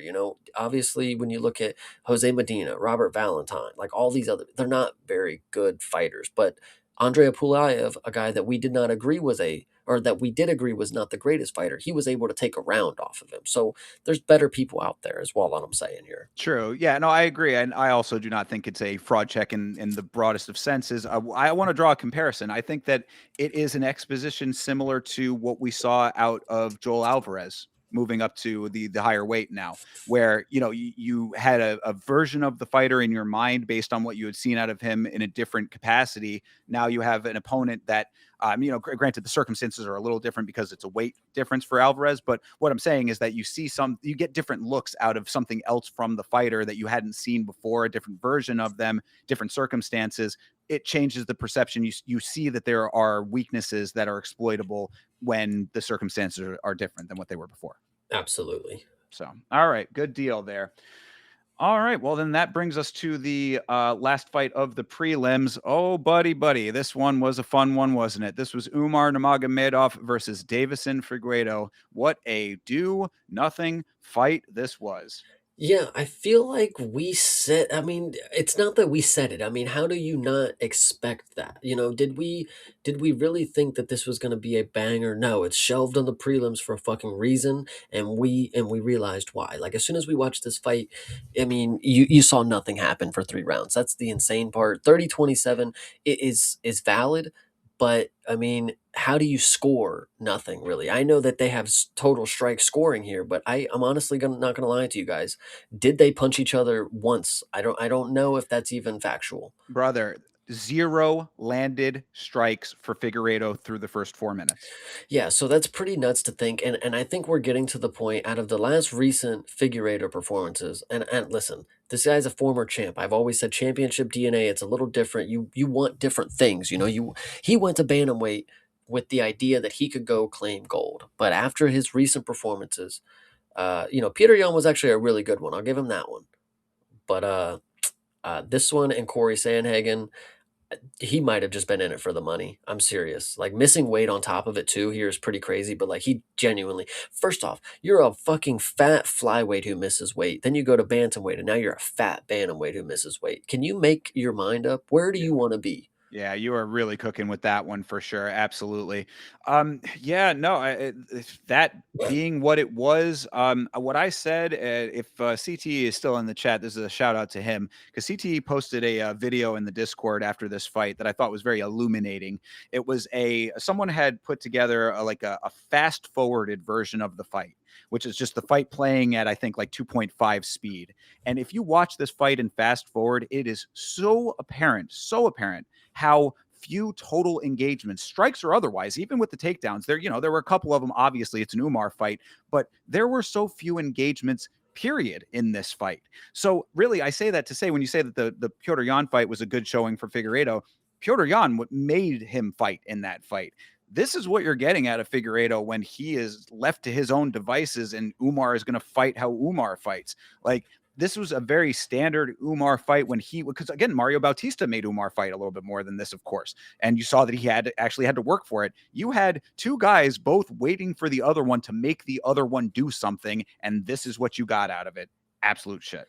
It's actually kind of funny because if you remember back to the Peter Yan fight, it was kind of funny early on in the fight because they both would just stand in front of each other and stance switch because they were trying to get this extra good look on each other, and they would just sit here and just stance switch, stance switch, stance switch, and like it was funny to a point. It's like Figueiredo is not doing anything other than just playing around at this point, but then he actually had to get drawn into a fight, and they actually ended up doing stuff. But like this fight here, Umar, brother, I think Hydra makes a good point here. Has he ever had a crowd pop? I don't know. I really don't know if this is facts. I mean, I know he knocked out Ronnie Barcelos, but that was probably on the Apex, and people like did the Wii, like the golf clap or something. But True. this is, bro. This is supposedly somebody who's going to come take the belt. Like I can't. I know Islam. He's a little more exciting than I feel people give him credit for. But genuinely speaking, if there are people out there who are like Umar rightfully deserves the belt, he's the best in the division, he deserves it, guys. This is not the best fight. I mean, he's 20-1, but it's because of this fucking way he fights, bro. Like I just can't believe people are letting him get away with this still. Like and it's not his fault, really. It's Figueiredo's fault as well. They both did nothing for this fight. Well, And that's what I was going to say is that, we talk about the Petr Yan fight. That was a 5-rounder. So, I Mhm. mean, at least you can fall back on if they were, doing the stance switching, kind of emoting for a little while, that at least it was in service of longer fights. So, and then they did eventually engage. But that's besides the point here.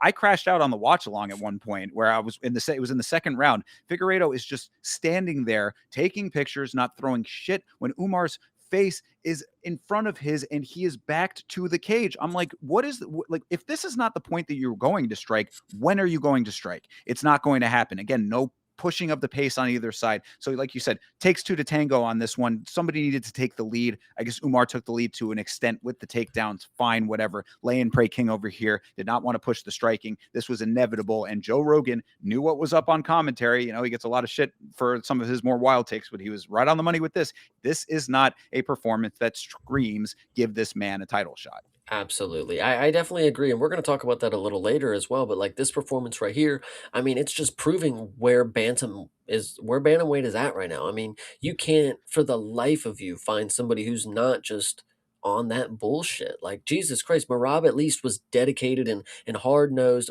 Peter Yan is too, but like when it comes to these guys, Corey, Umar, Sean will talk about, Cheeto, like Yeah, so you really go. You got the champ, and now the number one spot, and then just whatever down the yeah. list. It's bantamweight really is and that's another funny thing. I did just say Joe Rogan knew what was up there, but he also did on commentary say, the stacked bantamweight division. And it's like, bro, come on. We went over all the divisions at the start of this year. The bantamweight is possibly the lightest division right now. True. Factual. Unfortunate. So yeah, 30-27s across the board.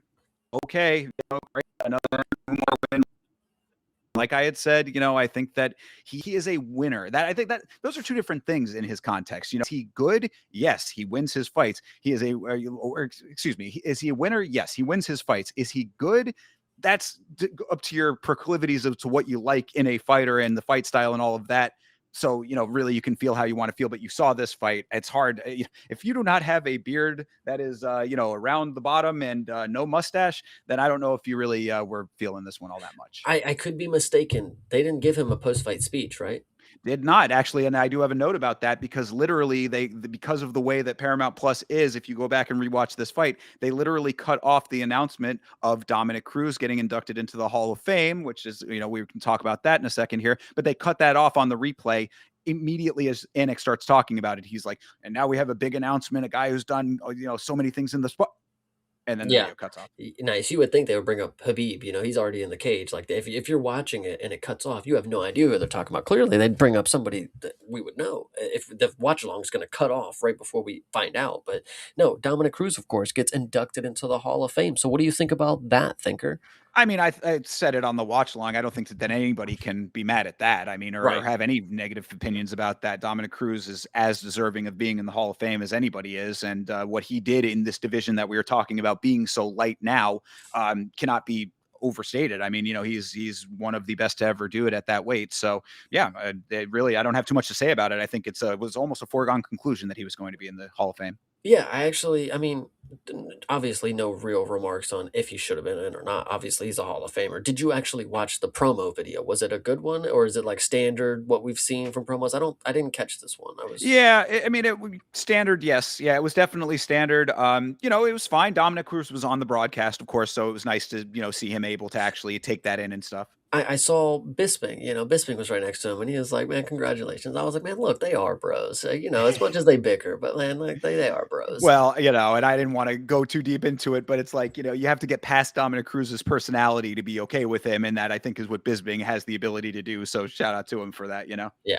I mean they're So the same. They're the same fucking person. That's really what it comes down to. it's true. Yeah. Yeah. That's a good point. Bisping, I think hides it a little bit better, but he can also get pushed. So yeah, Cruz, I've had plenty to say about, the nature of how he carries himself and all of that. I don't hate Dominic Cruz by any stretch of the imagination. I think that he has negative personality traits that make him a little bit unlikable at times, but overall, I think he's a decent guy who's just a little bit of a prick. Well, the thing that I would say, and this is a testament to you, you are a very big fan of Dominic Cruz and his podcast abilities of what he's able to do with Matan. You have two different episodes, right? Where Matan makes an appearance and Dominic Cruz is on there. So shout out to Thinker for going in here and doing some research and diving deeper into Dominic Cruz and Matan's relationship when it comes to social media. Yeah, well, yeah. If you are a fan of Matan Evan, we have two streams where we watched a couple of fighters on with him on one, and then yeah, Dominic Cruz on his show, and then him on Dominic Cruz's show as a separate stream. So yeah, very deep dive into all of that, and entertaining to an extent. So good Yeah, deal. absolutely. But yeah, shout out Dominic Cruz. Yeah, look, Hall of Famer to be sure. Again, nothing really can be said otherwise. I would say I think that you'd be hard pressed to find anybody in this space who would have a dissenting opinion. And now I could be mistaken. We kind of left him out on or accidentally, or maybe we threw him in late when it came to the year-end wrap-ups on retirements. So Yes, they I think we must have did. so they must have just been ready to show a package for the Paramount event. They were holding on to this for a minute now, I would say. True, and actually, that is an interesting element of it because this, I think, is one of the quicker inductions into the Hall of Fame after retirement that we have seen. I mean, he retired last year and is in the Hall of Fame now. I mean, that's like either that or it was that. That's what it was, right? I mean, it was a Hall of Fame induction. I'm fairly I certain, right? think you're right. I'm pretty sure that's what I saw as well. Okay, yeah, because I want to make sure because like now I was second guessing it. I was like, that's a really quick turnaround to be inducted into the Hall of Fame, but Maybe it was again, just deserved. maybe So. it was a retirement one. I don't know. I Yeah, I don't mean, think so. They do a retirement one. It's well, no, and normally just a Hall of Fame one. I believe that they actually did a retirement video package for him. I'm fairly certain that they did because it was one. It was during an Apex card, and he wasn't there for it. And I had said, "Oh, that's interesting that they did a retirement video for him when he's not there." Because if you recall, Dominic Cruz he announced his retirement just on Twitter, basically. Yeah. Like it was just kind of an unfortunate thing with the injuries and everything that he's went through. So, if that is the case, again, it deserved in Hall of Fame. It is interesting that it was so quick turnaround on that and. Shout out to Dominic Cruz. Yeah, Hydra. It was Hall of Fame. Shout Okay, out to you. perfect. Yeah, I was gonna say I was second guessing myself for a second there, but good deal, man. Very good. So, all that being said, let's get into main card here. This is, of course, your first fight of the main card: Arnold Allen versus John Silva. My first note from this was that DC thought that Arnold Allen was from Canada because he trains at TriStar, which I was like, I didn't realize that he was a TriStar guy training with Faraz Zahabi. So that's interesting to me. But goddamn, speaking of Dominic Cruz, how right is he about DC and his research? Good Lord, DC, you didn't know that Arnold Allen was an Englishman? Yeah, no, that one is definitely pretty crazy, but yeah, I'm not surprised. DC waffles a lot. So this one, I think we're actually going to get into a decent debate about because Uh-oh. I'm pretty confused about this matchup itself because when I look at this 30-27 for one of the judges, that immediately sticks out to me as somebody who clearly did not watch the fight. Because when you watch this fight, round one, in my opinion, Arnold Allen won. Now, if you want to be these people who say that John Silva had that last 30-second flurry, sure, I'm not a big fan of doing nothing until the last 30 seconds and then you saying that they won the round. But sure, if that's what this one judge is going off of, fair. 30-27, going off the first round. Second round, you have the exact same output from Arnold Allen. John Silva, again, is not doing anything much more than trying to just land bombs, which he's not really landing. The damage is starting to wear on John Silva's face. So again, I'm confused on where he wins the second round because if he won the first round based off that last 30-second flurry, well, he didn't get that in the second round. Arnold Allen landed like two big knees. He had like a running knee that he landed right up on John Silva's head. Then he gets him up against the cage and has a good clinch knee to John Silva's head. And then he lands a big bomb again at the end of the round, cracks Silva with like 10 seconds left. So where does he not win round two? Okay, that one is very confusing. Round three, I would definitely argue. Or not argue, but I would definitely agree John Silva won. I'm not a big fan of memeing your way to a victory, but I am not really here to believe. And I watched this again. I do believe Arnold Allen won those first two rounds. So 30-27 makes me really furious, but 29-28 is still incorrect. I mean, okay, well, that I think is where maybe there's a debate. I will absolutely agree with you that 30-27 is atrocious. This was not a 30-27 in any stretch of the imagination. That was a poor judge's scorecard. What I said is that I thought that Silva did look sharp through the first round, even before the flurry. I thought that the uppercuts were what did it, and then also the pressure. I think that really, again, optics of this sport, and we'll talk about another fight that is coming up that I think also speaks to the same point. I think that it was really Silva on like pushing the pressure that was the earlier part of why it made sense. And again, the uppercuts were there as well. I thought that he was doing decent work. It wasn't a crazy output on either side round. It was a little bit slightly feel outish. I mean, there were some decent connections, but like it wasn't as intense as the other rounds were. And then the flurry on top of it, I think, pushed it over the edge. So I think that there is definitely a case to be made for Arnold Allen winning that round, because after I also rewatched it, I said I can kind of see a little bit, but I'm of the mindset that he did win that first round personally. Yeah, no, this one, I don't know. It's just absolutely crazy to me that Arnold Allen once again. I mean, it's not that he. I'm not mad that he lost. I'm just mad that they didn't make it seem as close as it was. And this is again, we go back to the issue with unanimous decision versus split decision. I think we have a fighter with Arnold Allen. He's one of these guys, and Nathaniel Wood is another one of these guys. You never are going to get a fight where it's a clear cut decision for one of them. And the fact that you're making it seem that John Silva just mopped the floor with him for 3 rounds, it's not what the case was. I mean, No, this was a hard test for John Silva. John Silva, he got bitched by Diego Lopes in the first round, but arguably had very good success in the second round, was looking very, very good. What he was not doing is looking as good as he did in round two against Diego as he in against Arnold Allen. I think Arnold Allen had a very good game plan. Like I was very confident he's not going to fall into the gimmicks, and he did a very, very good job. And I thought, uh, dude, because John Silva rides him like a surfboard in third round doesn't mean he gets a 30-27. Like I just don't get that. no, yeah, yeah. Again, 30-27 is not correct for this fight. But yeah, so two things there. One, yes, you definitely called that correctly, and I'm glad that we had that exchange about the antics on the previous episode. Arnold Allen did the exact right thing. He did not waver to any of that. He did not go for the handshaking. He did get a little frustrated after that first round. John Silva went over to give him a high five after the round, or he went to give the high five, and then John Silva was not in, was keeping in that intensity mode that he is in, and then he pushed him a little bit. I was like, hey, I mean, I can understand tensions running a little bit high. You should keep that within the rounds. But either way, I do appreciate that Arnold Allen was as locked in as he was. Now, when it comes to the surfboard incident, of course, that is in round three. That was something interesting to see, of course, but probably illegal. Now, I mean, this is something that was being debated in a couple of the groups that I'm in. Uh, you are not supposed to land any type of contact to the spine or spinal region. Putting both of your feet on someone's back and jumping off of it is contact to the spine. If you saw where his feet landed, he was not on his side. It's like he was literally on his back. That's the only way he could have jumped off that way. So I would say I would class that as an illegal move. That's number one. Number two, the only other time that I've seen anything like that, now granted the circumstances were much different, but Paul Daly jumped off of the back of an opponent that he was had fought. Now the fight was over at the time, and this is why he ended up getting the repercussions that he got. But he ended up getting kicked out of the UFC over that. So now, like I said, this was in competition, a little bit different, but I do think that there should be some acknowledgement that that was not a legal maneuver what he did. No, we're not going to acknowledge it at all because why would we? John Silva's the guy who barks, and now he can play off the fact that he's autistic a little more. So, And that is also leads me to the point that I had too. I said this Silva's stick is getting kind of played out at this point. The ridiculous intensity, and then right up to the decision, he's holding that, and then immediately he's crying and he's best friends, and you make me so much better. And then the barking and the crying over the belt with his wife, and it's like you're getting a little exhausting, John Silva, I would say. mhm. Yeah, I definitely agree. I think notes after after however many years it's been for Arnold Allen since he's fought, for him to hop off the couch, come in here against a very scary opponent. I think he put up listen. Arnold Allen he put on the people forgot man performance. I think this was a very good performance. I'm excited to see him again.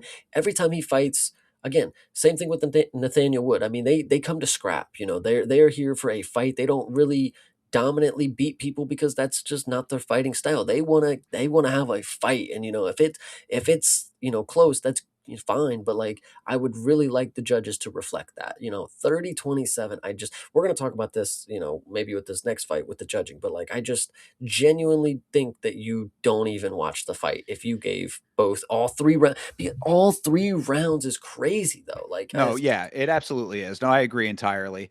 Yeah, no, and you're right. I mean, Arnold Allen, to your point, like you said, he is a scrapper. Like he's one of Yeah. those dudes that goes in there. He like you called it exactly right in that same conversation about the antics, where you're like, he's going to go in there, he's going to face first into some heavy adversity and just take all of it, give it back as he can. I thought he did a great job in this fight. It definitely reminded me, like you said, it's a comeback from remember who I am kind of fight. He reminded me. I was like, okay, yeah, dude, he is a person to watch and an entertaining fighter and someone who puts it all on the line. So I give him a lot of credit for that. I agree 30-27 was not the correct call from that one judge. I was not upset with the overall outcome. I do think that Silva won the first and the third. Personally, it was the head kicks in the third round that did it for Silva there. The second round, knees were very sharp for Allen. I wish you would just use that more often. Just go straight tie clinch people, bro. Just get in there and just bang knees, dude.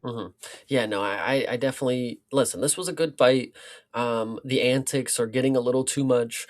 The illegality of the move again. It's John Silva. Nothing's gonna happen. Nobody even bats an eye about it. But I listen. That's some shit that I don't want to see in my UFC. I mean, this is Right. the highest level of mixed martial arts. If you could stand on his back and do a surfboard, mate, you could have kicked him in the fucking stomach. Like do something that makes me think like, man, he fucking whooped him. Not oh he rode him like a surfboard because I that doesn't win the round for me. I mean, if you're gonna be doing these antics, mate, you better have whooped his fucking ass. Like Right. if you get the middle finger TKO, fine, good deal. But Yeah. if it's a close fight that I don't even think you won and you're doing all this fucking happy go lucky shit celebrating, like, mate, wait for the judges to write it out and then we'll see if you fucking won. For sure. No, absolutely. And I wanted to say that's the type of thing that separates a person like Marab when Marab is having a good time in there. Because we say, oh, Marab is always having fun. He's smiling, he's doing his emotes, he's kissing O'Malley's back, all this kind of stuff. The difference there is that Marab is ragdolling his opponents through most, if not all, of the fight and doing that on top of it. This was a very close fight that had an emoting element to it when, like, just what you described. I mean, like, there was a little bit of closeness to everything to the point where it's like, maybe you should be a little bit less confident that you're, that far up and that far ahead on the scorecards, even if it did turn out his way in the end. I don't know. This is for the chat maybe to decide. Is it better or worse that Jean Silva does not seem humbled by the last performance? He came in here with the same intensity, with the same level of confidence. Do you think that is good for him? I mean, and if it is, he ended up not finishing his fight. He ended up going to decision, which is a downgrade from where, his career trajectory is supposed to be going. Obviously, he just got finished, nice little comeback win, but uh is it good that he continues to still be this confident, kind of arrogant character, or do you really think it's going to be because me personally, he's not learning shit. He's going to come out here and think he's the fucking man because he just got a 3-round decision over Arnold Allen that was a lot closer than I think he believes it was. So next performance when he gets somebody, listen, Diego Lopes finishing you is the least of your problems at this point, buddy. I mean, you're in a division full of people that can finish. So I don't know. No, true. Yeah, absolutely. And I think that you're really on the money with the lack of learning from these fights, like gaining fight IQ out of any of this stuff. Like he has a locked in version of himself in his mind, whether it is autism, if that's, I don't know how much of that's a meme or how much of that is actually true. Either way, whatever the reasoning is, he has a definitive presentation of himself and a version of how he presents and acts in fights that I think it's going to either take a ridiculously bad downfall to get to him, or even then it still might not take. So this just might be, what you see is what you get. That authenticity is good. It's like what Hydra's saying, confidence is good, antics are not. I would say in a similar vein, authenticity is good. This is a little bit more than authenticity at this point, or maybe it's authenticity to a fault. Yeah, I'll bring it up because it is a talking point that I think is worth noting. I brought up in the Discord the movie The Ringer, starring Johnny Knoxville. There's a specific scene in there where the disabled guys they know that he's not one of them. You are not autistic. You are not mentally disabled. Whatever the case may be, they know that he's not. I don't know what it says about me, but I look at John Silva and I see all the antics and I see the autism stuff, and I'm like, I don't know if you're one of them, like Uh, I don't know. you're that's gonna be a clip that's gonna be for the cancellation of last Maybe. week's fights. Chase is an ableist. Well, No, I don't know. I get no, I don't look. I it's autism is a spectrum. There are, very severe cases. There are very mild cases. That's why they call it a spectrum. I am not here to say yes or no on that.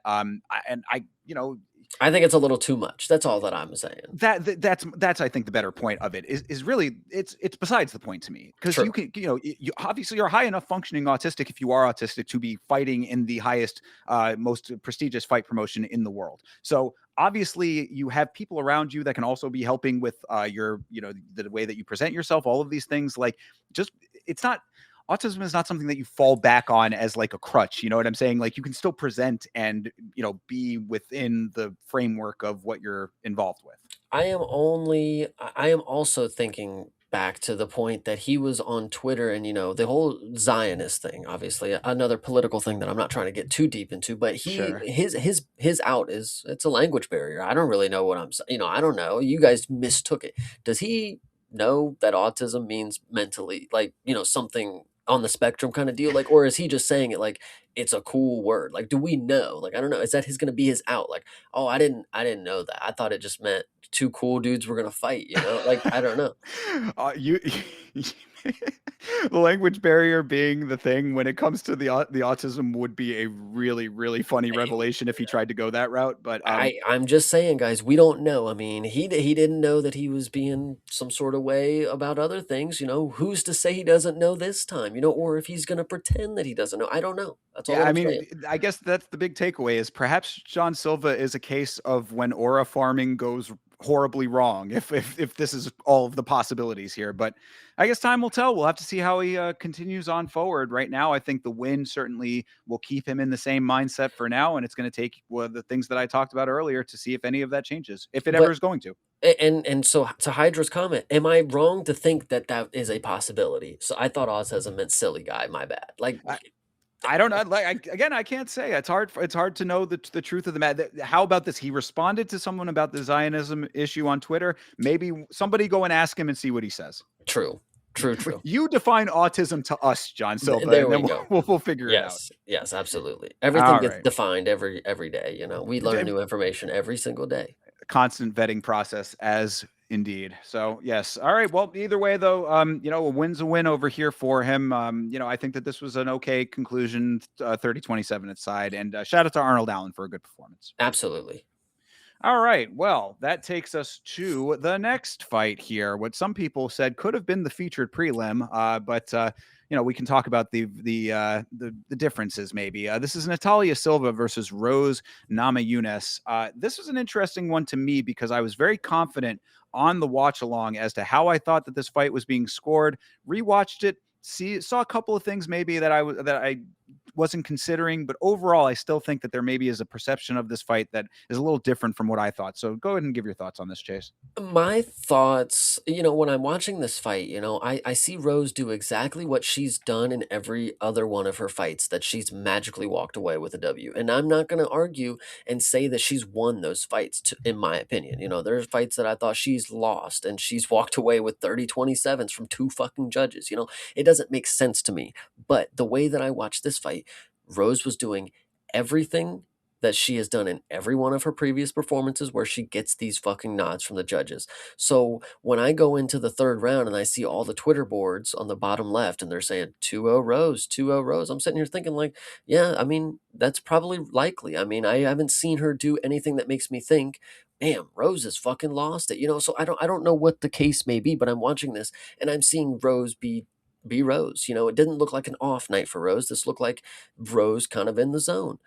Now, when I get to the scoring and I figure out she fucking lost 29-28, I'm sitting here confused because, like, what was I watching? Because Natalia Silva didn't do anything better than any of the opponents that Rose has beat previously. I mean, she had some good hips. I'll tell you that. She moved her hips very, very well. Shout out Natalia Silva. She knows how to salsa her way into a fight. True. But Rose, in my opinion, now I can't tell you how, or I can't tell you why. I'm not gonna say I remember everything from this fight because it fucking was bad.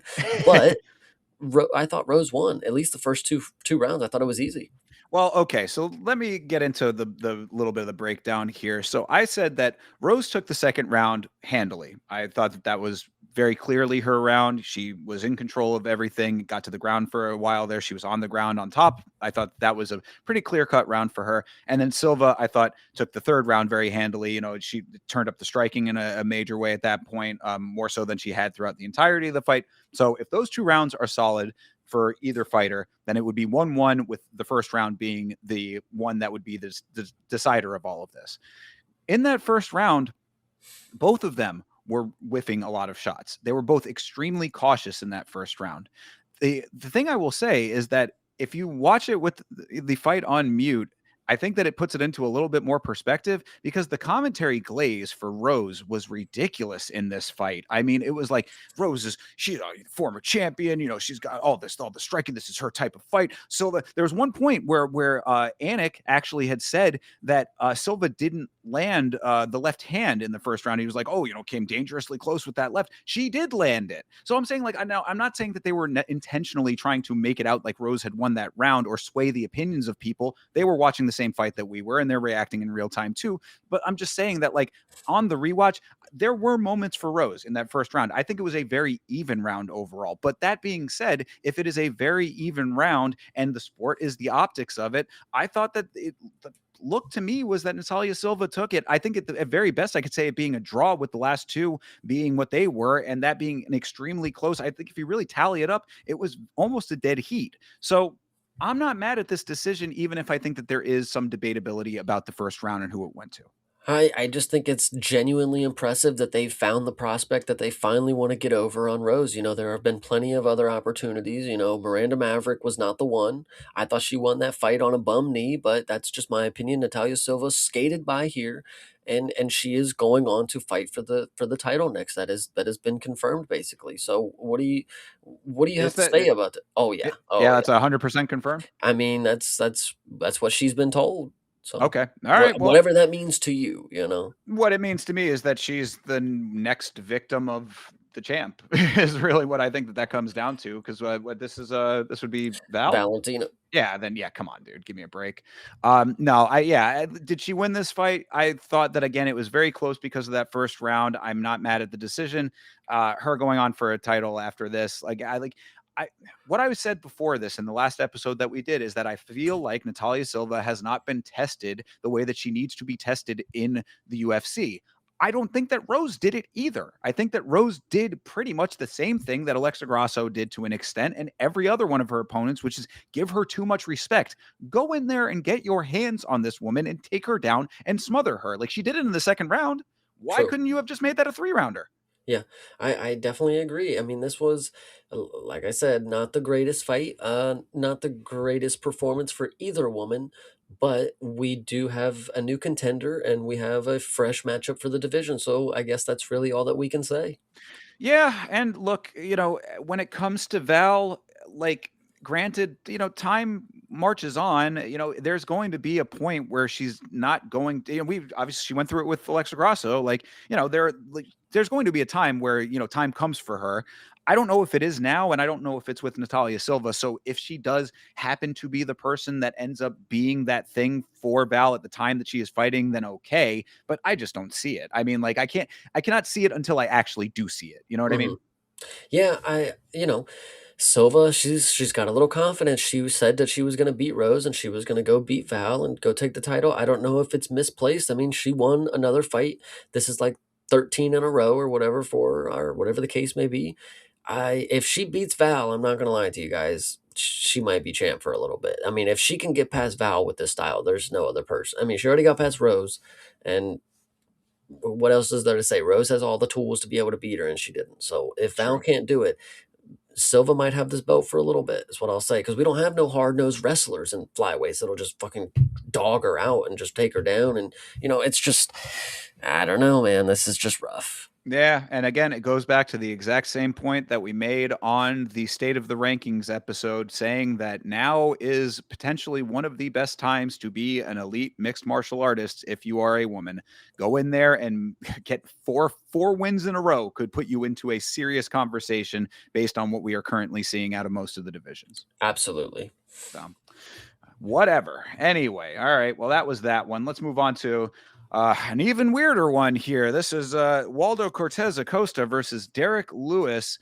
I mean, questions abound with this fight, I suppose. I want to give at least a brief mention to Vampiric Legs, big creator on the platform, of course, who his tweet, I mean, like, I think it was a little hyperbolic, but he did say something along the lines of, I guess people forgot that Derek Lewis is 40 and that all of his wins are kind of fluky and, he never really takes his fight seriously. I don't wouldn't go that far. But what I will say, at least to start this conversation off, is right here, right now, I will never be, not that I was in this fight, but just for going forward, I will never be duped by this conversation that always seems to happen when Derek Lewis is leading up to fights, where all of a sudden Derek Lewis is taking his fight seriously. He's in the best shape of his life. Derek Lewis has abs now, guys. He came into this fight looking as blobby as he ever did and slower than he ever has. So I'm just saying that out right now, that, that don't be fooled by any of the pre-fight stuff when it comes to Lewis.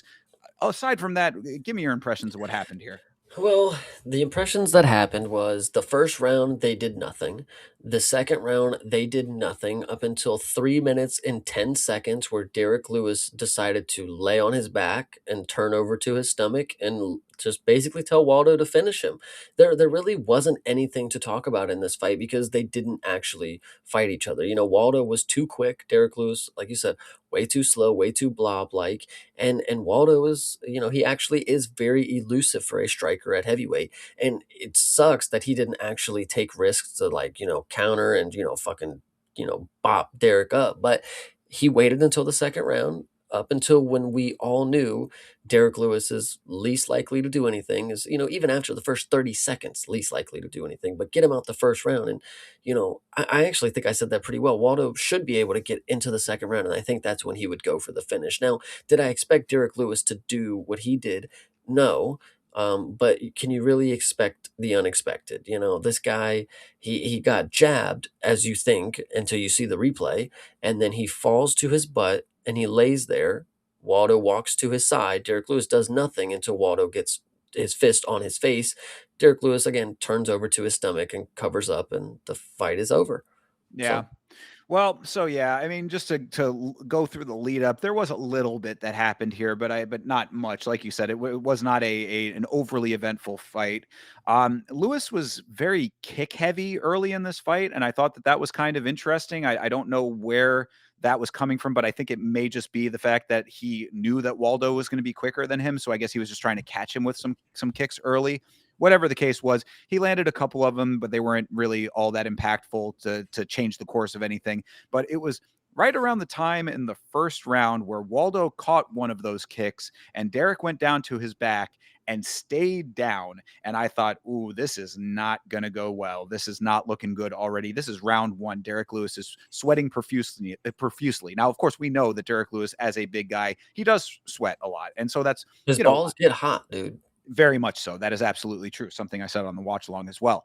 But it wasn't about that, though. That's not what it was. It was the fact that he stayed on his back and just allowed whatever Waldo wanted to do on the feet happen. That was what really spoke more to me, is that it's like, it's okay that you're getting a little tired or whatever. You have the time between rounds to try to recover. You're trying to do whatever you can with a faster opponent. I get that, but you got to be in the fight. It just feels, if you're on your back at this stage of the fight, round one we're talking about here, this is not a good look. So there was that. Then, of course, you end up with, Waldo starting with the jabs, and the jabs were working for him because he is so much faster. He was really catching him when he was at a slower point, hitting the jab and then moving, stick and move. I thought it was a fine strategy, and it was certainly working for him. But then, of course, you get to the finish, and like you said, the lightest of jabs imaginable just barely boops the snoot of Derek Lewis, taps him on the nose, if that, like you said, the replay shows otherwise, but if that, just a whiff of the jab gets him on the face, he slips essentially and goes down. And then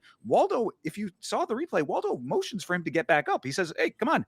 And he just doesn't. He intentionally chooses not to. So Waldo, I say that Waldo floated down. He literally just just like kind of floated himself down on one knee, kneels down, and just starts banging at the side of his head until Herzog stops the fight. I was like, Christ almighty. I was kind of perplexed by everything I was watching here, just by the nature of all of those details. Yeah. No, I mean, we talked about Figgy and the ability of him to be able to throw these fights. I mean, Derek Lewis, if talking about coming in here for a paycheck after a first round, I mean, it, you got to expect it at this point. Not that it's like, oh, he would come in for your money, but like, bro, he's a long tenured kind of guy. He gets paid so fucking much to come in these fucking fights.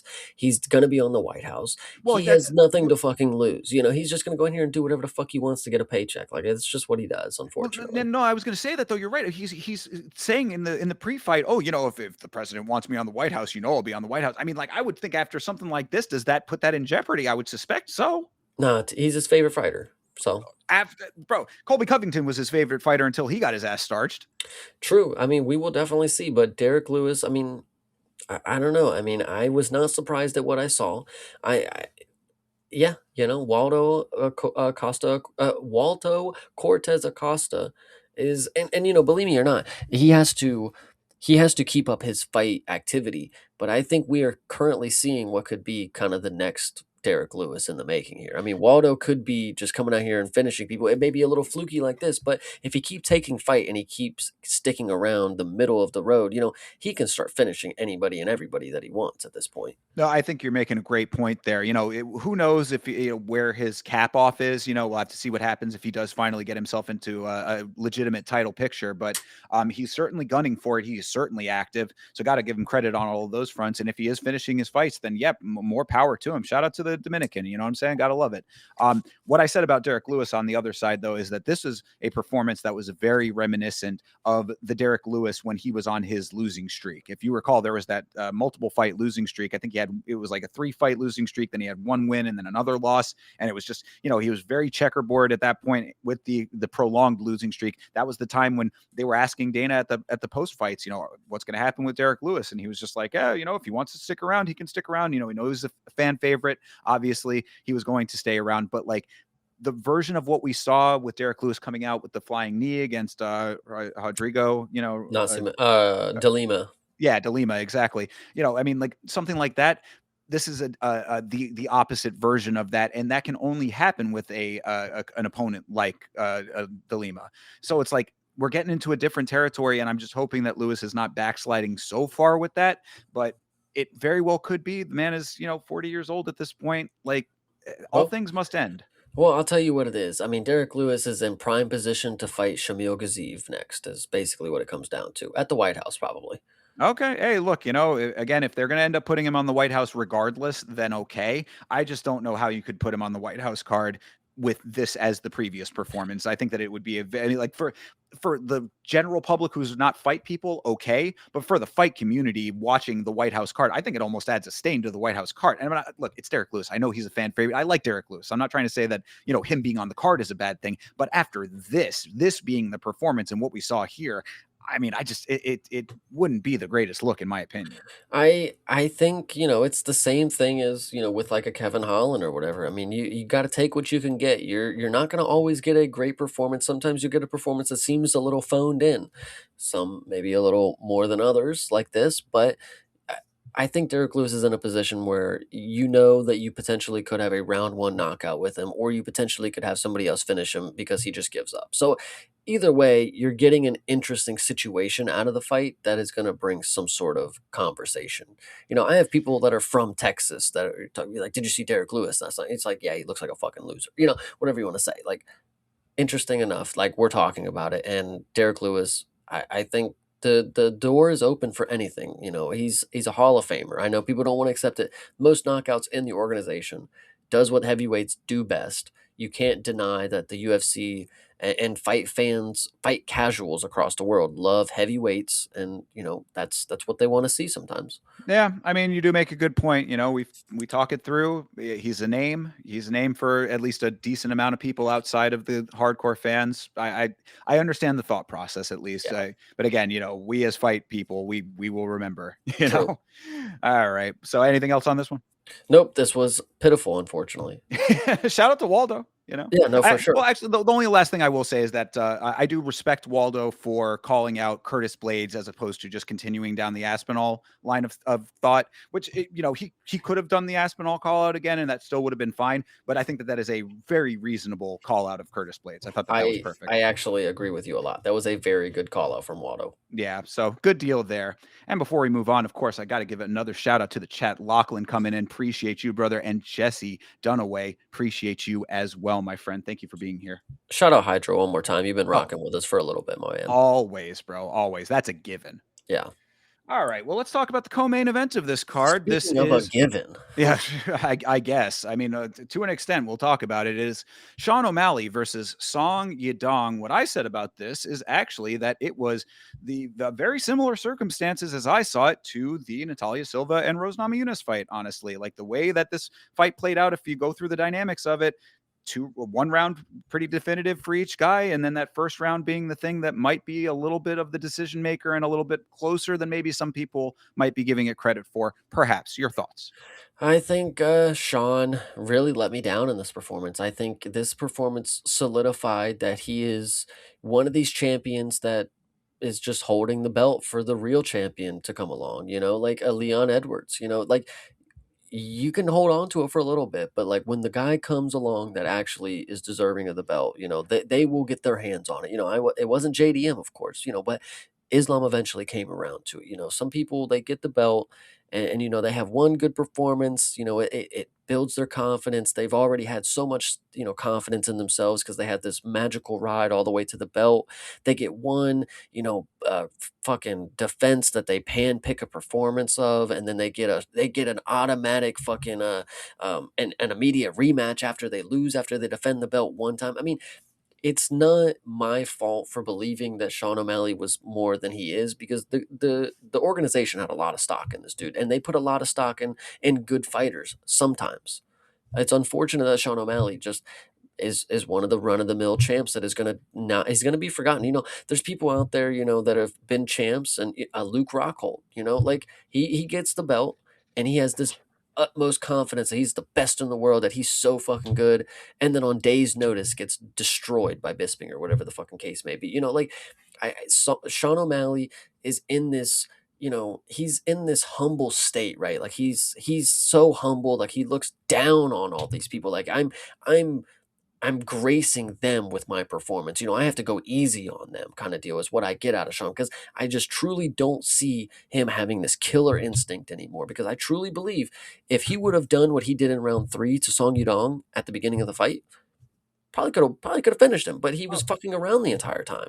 Yeah, no, well, it's an interesting way to look at it for sure. I mean, a lot to unpack with all of that. I agree with the general sentiment, and of course, I'm not saying this to you, Chase. I'm more saying it to the universe. Hate to say I told you so when it came to O'Malley, because I have been saying this exact thing, basically all of what you outlined since he became champ. The Cheeto, I called it a vanity fight, the Cheeto rematch, and all of what you've seen past that leads right to where we are right now if you trace the lineage through his fights. So I think that it all is tracking. What I said about this fight specifically is round 1 was a lot of hopping on both sides. It was definitely yeah, a lot of whiffing and a lot of looks, but not a lot of actual action. And watching it back, I thought that there was actually a decent case for Song winning the round. I mean, like, not saying that I thought that it was the case, and in the watch along, I definitely did not. So I'm not mad that O'Malley won this fight. But my point in saying this is exactly going to what you're saying about if the O'Malley of round 3 had made this a 3-rounder of that, then this would be a completely different conversation. If you are he said champion mindset in his post fight interview.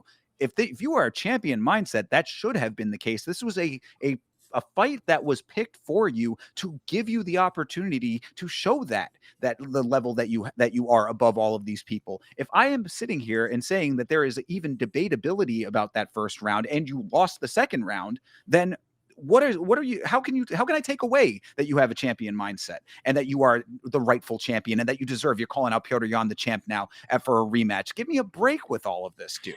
Yeah, no, this one was definitely not the performance that I was expecting to see out of Sean. Once again, I just really think he let me down. I think Lachlan even said it best. It was a close fight, but Sean didn't get me excited to see him again.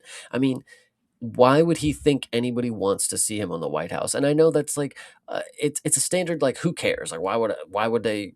At the end of the day, as a professional fighter, who cares if I'm on the White House or whatever? But like, it's a big deal as of right now in the UFC for you to be a big market kind of guy. That's your goal, to be on the White House. And Sean O'Malley has this idea that he's so good. He's so popular that he's going to be on the White House no matter what. It can be Peter, it can be Umar. We can do Sean. You are losing stock as we speak because you just aren't you're not listen, some people they get these money fights by talking sometimes, and I think Sean O'Malley is becoming one of these people, and I know that's crazy to say becoming because he's always been that way, but at this point he's not backing it up anymore. Losing to Marab, fine, injury, whatever. Getting sub by Marab, yikes, worse. Now you're on the decline and you get a unanimous decision against Song, which arguably people are saying you might have lost. Like, brother, there's no reason for you to have this mindset that it's kind of hard to explain. I know it's humble, but it doesn't feel sincere humble. Like, it's as if he's better than everybody still. And I don't know if that's just something that I'm catching out of it, but it truly just feels like he's too calm and collected that he doesn't even pay the time to these people. Like, It's like a false humbleness. Is that right. yeah, like he's got more I realize that I lost, so I have to be humble, but I'm still better. Is what his mindset seems to be, and it's like you're not living up to that. And that again, this was the exact fight that was supposed to be what got you back to being able to say that confidently.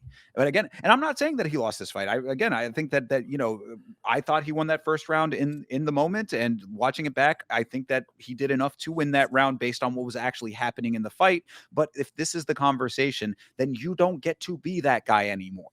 Yeah. You don't get to be the guy that has that as your outlook and the way that you present and carry yourself. People are saying that oh, is he going to be on the White House? I said that based on that performance, he has to fight Corey Sandhagen. That's I saw that in the chat as well. We talked about it on the watch along. That is the fight to make right now, based on what we saw here. To give him an immediate shot at the title again, this is ridiculous if that ends up happening. And Piotr Jan would eat him alive based on the performance that we saw. I think what will we say here? Oh yeah, Hydra. All I've ever wanted to see is still Corey and Sean. It's funny because Sean even came out and said, "I'll fight Corey if you pay me the exact same that you were going to pay me to fight for the title." It's like, here we go again. It goes back to the original point that I was making about these fighters apparently never wanted to fight until $25,000 on the line. Sean O'Malley had his opportunity to make that bonus right here. Now you want to talk about money against Corey, brother? You could have had the money right here, but you didn't want to fucking perform. Yeah, well, and to think that you are demanding that amount of money based on what we are seeing, to me, it's just like how the sport works, how the mindset of the organization works sometimes. That if you are a big enough name, then you demand that regardless to them, and it's really a perceptional thing. The sport is all optics, and we know it. So maybe that's a bargaining tactic. It's like you see what I do out there, and you know how much of a fan base I have. The reality, and if the organization is listening, they should really be hearing this. The reality of the boots on the ground and the fan base is it is not the same anymore. His stock has dropped with the fan base to the point that he cannot demand this. So if you feed into that, then that's your fault for feeding into it. It's not our fault. True, 100%. Yeah, no, this one is. I I just can't believe this is what Sean O'Malley has succumbed to because I truly believed before this fight, before I saw him fight this way, I truly believed like we were gonna see the performance that people forgot like that Sean could put on, and he truly did not. I mean, 67 strikes. Are you dead ass right now? You're not volume. You're not power. You damn near didn't fucking. It's funny to me. Again, Sean gets taken down and he's sitting in his guard for hella fucking long. This was another thing. He got taken down and did nothing. He goes for like one single triangle fucking, and I'm like, oh, here we go again. Everybody's going to start boasting that Sean's got grappling again because he got that one submission grappling win against some Japanese guy in a grappling tournament. Like, it's crazy to me that people would still ride on this, but once again, it's proven that it's just one of these false narratives. He's got grappling. He's got grappling. He was on the ground in this dude's guard. And not only that, he's doing the whole emoting thing to an extent where he's like, okay, well, we're down here now. What are we gonna do? Dude, How about you do something? that really made me mad because he got taken down and he's immediately going. Yeah. It's like What are you talking about? You Hey, literally just got to the mat and you're already doing nothing but looking to the ref. And he wasn't even looking to his ref. He's looking to his coaches like, what do you, he, they're yeah, fucking stupid. He's taking hey. me down. We Well, can't he's like fight. he's trying to play the Carlos Prates, where it's like, oh yeah, okay, I guess we're just doing this, huh? I guess we're just doing this. It's like, yeah, but then Carlos Prates turned it around and knocked him out. So it's like, Yeah. what are you gonna do? What did you do? Nothing. Yeah, no, this one was definitely not a great performance from Sean, and this is from somebody who I had a lot of hope for him. I had a lot of hope for him. In Hydro, I thought he would repeatedly land that neon song. It's not even just the knee. He didn't set up like Sean's got a really good teep kick. He's got really good kicks. He's got really good range with the strikes, and didn't. He just didn't unload. The third round he started to, but it's like way too late. I mean, again, I say way too late as if he didn't fucking win, but like, brother, finish these fucking fights, bro. You want to talk about money? You had it. Like, what are you talking about? Yeah, no, absolutely. What I said is that the bloom is off of the Sean O'Malley rose completely at this point. I mean, because this was supposed to be the fight that proved all of what we said on the last episode. You get wrestled around, you get submitted by Marab. All of what Marab brings to the table is nothing like what Song brings to the table. You have the opportunity here to have a fresh slate, basically. Song is the exact opponent to have the performance that you were known for and wanted to have, and then this is what we got out of it. That's it. I'm gonna bring up the last thing that's really important. We often talk about ticks and rhythms that fighters have that are nuisances. Dustin's got his hair flip, whatever. Or he pulls his shorts up. Sean O'Malley, and I'm serious, and I'm not trying to make a joke. Like this dude genuinely makes me curious if he has crabs or something, because it is so often in the fight he's got his hands in his fucking shorts adjusting his fucking jock strap. Like it's consistently in the fight. Like I don't Hmm. get why he does that so much. Like at first he would do it and then it's cool because like his hands would be really quick and then he'd light the dude up. It's like, but now it's like, dude, I'm tired of seeing you adjust your fucking shorts because you're doing nothing but standing there adjusting your fucking shorts. Like I didn't pick up on that. I'll have he to, does it every fucking fight. yeah, yeah. It's I'll have to crazy. keep an eye out next time for that. But either way, yeah. I mean, keep your hands off your nuts and put them into your opponent's face, I think is the ultimate, ultimate takeaway there, huh? It's just crazy, man. I've lost it all for Sean O'Malley. So I appreciate everybody who got to watch that fight because it was a snoozer as well. Yeah, yeah. I mean, it had its select moments. The knee that he did land was a nice connection. Good solid connection with the knee on Song's level change. He did take that round, but too little, too late in the sense of us regaining any kind of confidence in him to be the man that he claims to be. Yeah, 100%. All right. Well, then, all of that said takes us right into the main event of the evening. This is Justin Gaethje versus Paddy Pimblett. I mean, a lot to unpack with this fight, a whole lot that went into this. Where do you want to start, Chase? Well, let's start by stating the facts. Justin Gaethje clearly was compromised coming into this fight. He had some sort of infection, presumably staph, and this caused him to appear very bloated going into this fight. He definitely had a tummy. It looked as if he was not able to, train as well as maybe he wanted to, is what I would say. And Still it made weight, but yeah, still made weight, and it definitely showed in the fight. He was very sluggish and he was a lot slower, and I feel like he did not utilize his legs as much as I was expecting Justin Gaethje to, who normally is a very good leg kicker. That being said, I don't know if there was ever a more clear cut discussion about how good Justin Gaethje is and how bad this fight would have been if he was healthy. Now that being said, Paddy Pimblett is a very, very tough customer. I mean, I will give him credit for getting up as many times as he did and wearing the damage and still having a good, um, a good attitude about it. I know he lost and there was some moments. We'll talk about his post-fight speech and stuff, but if Justin Gaethje was healthy, and we've seen clips of, if you go back just the fight with Fiziev, the speed difference is night and day. Justin pulled out a performance that I'm going to say is one of the greatest that I've seen of all time, because when you add in the fact that he's compromised, unhealthy, when you look at what BSD was doing to Dustin Poirier and then the immediate wall he hit with his cardio, Justin stood on his feet for 5 rounds, did not let off the gas other than the times where he clearly was looking labored, of course.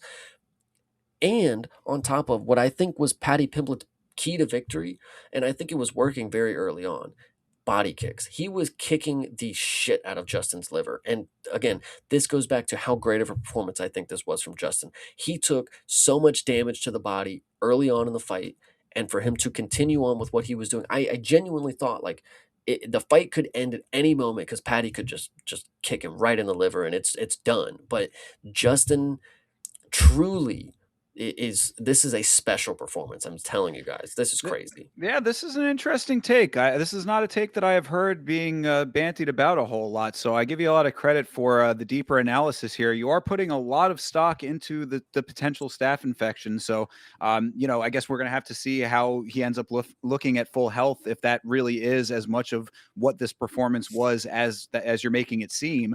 I mean, that's all on the Justin side. What I'd say on the other side of the coin here, I think that I agree with a lot of the general sentiment. The speed was certainly an issue for Justin. The sloppiness in some of this was, on display kind of across the board, especially as you got into the later rounds.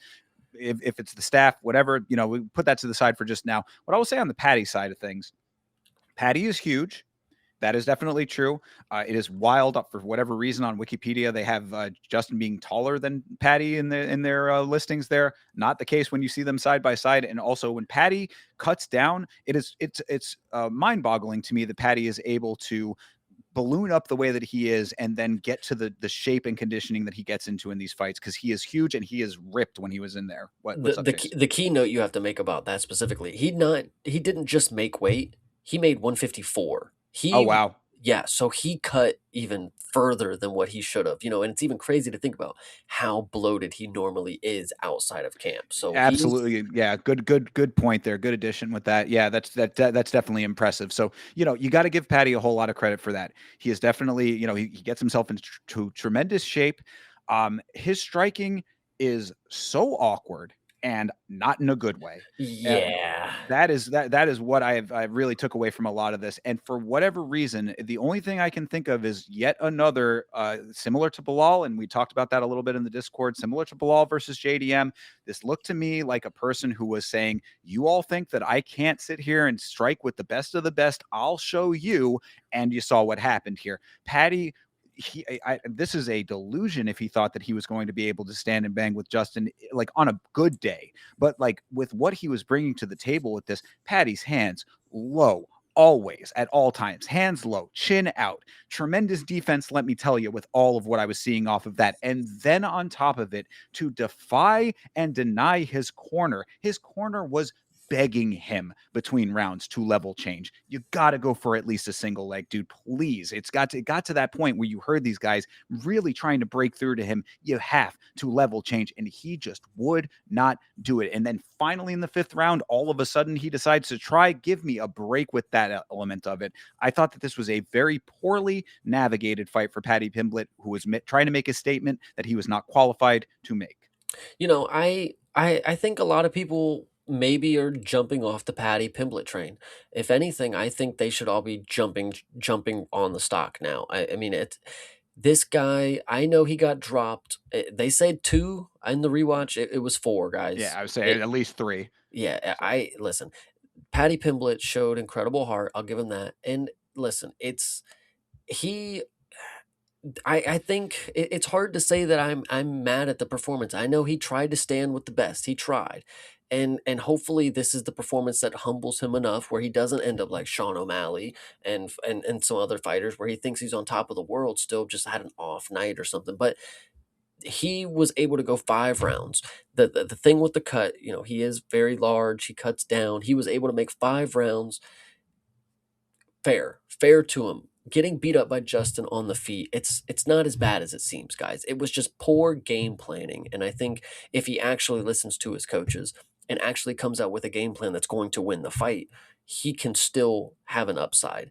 But I think again, major miscalculation for him to not listen to his coaches.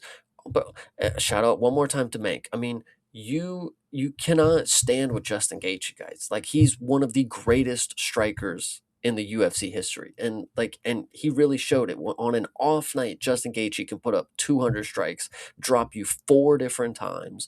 And and we'll talk about the drops. I mean, they weren't necessarily the craziest things, but they were definitely shots that landed, and Patty fell to them. You know, the first one in the first round was crazy. It's like, oh my god, no way! This short uppercut drops you to your butt, gets him up, pounds on him a little more.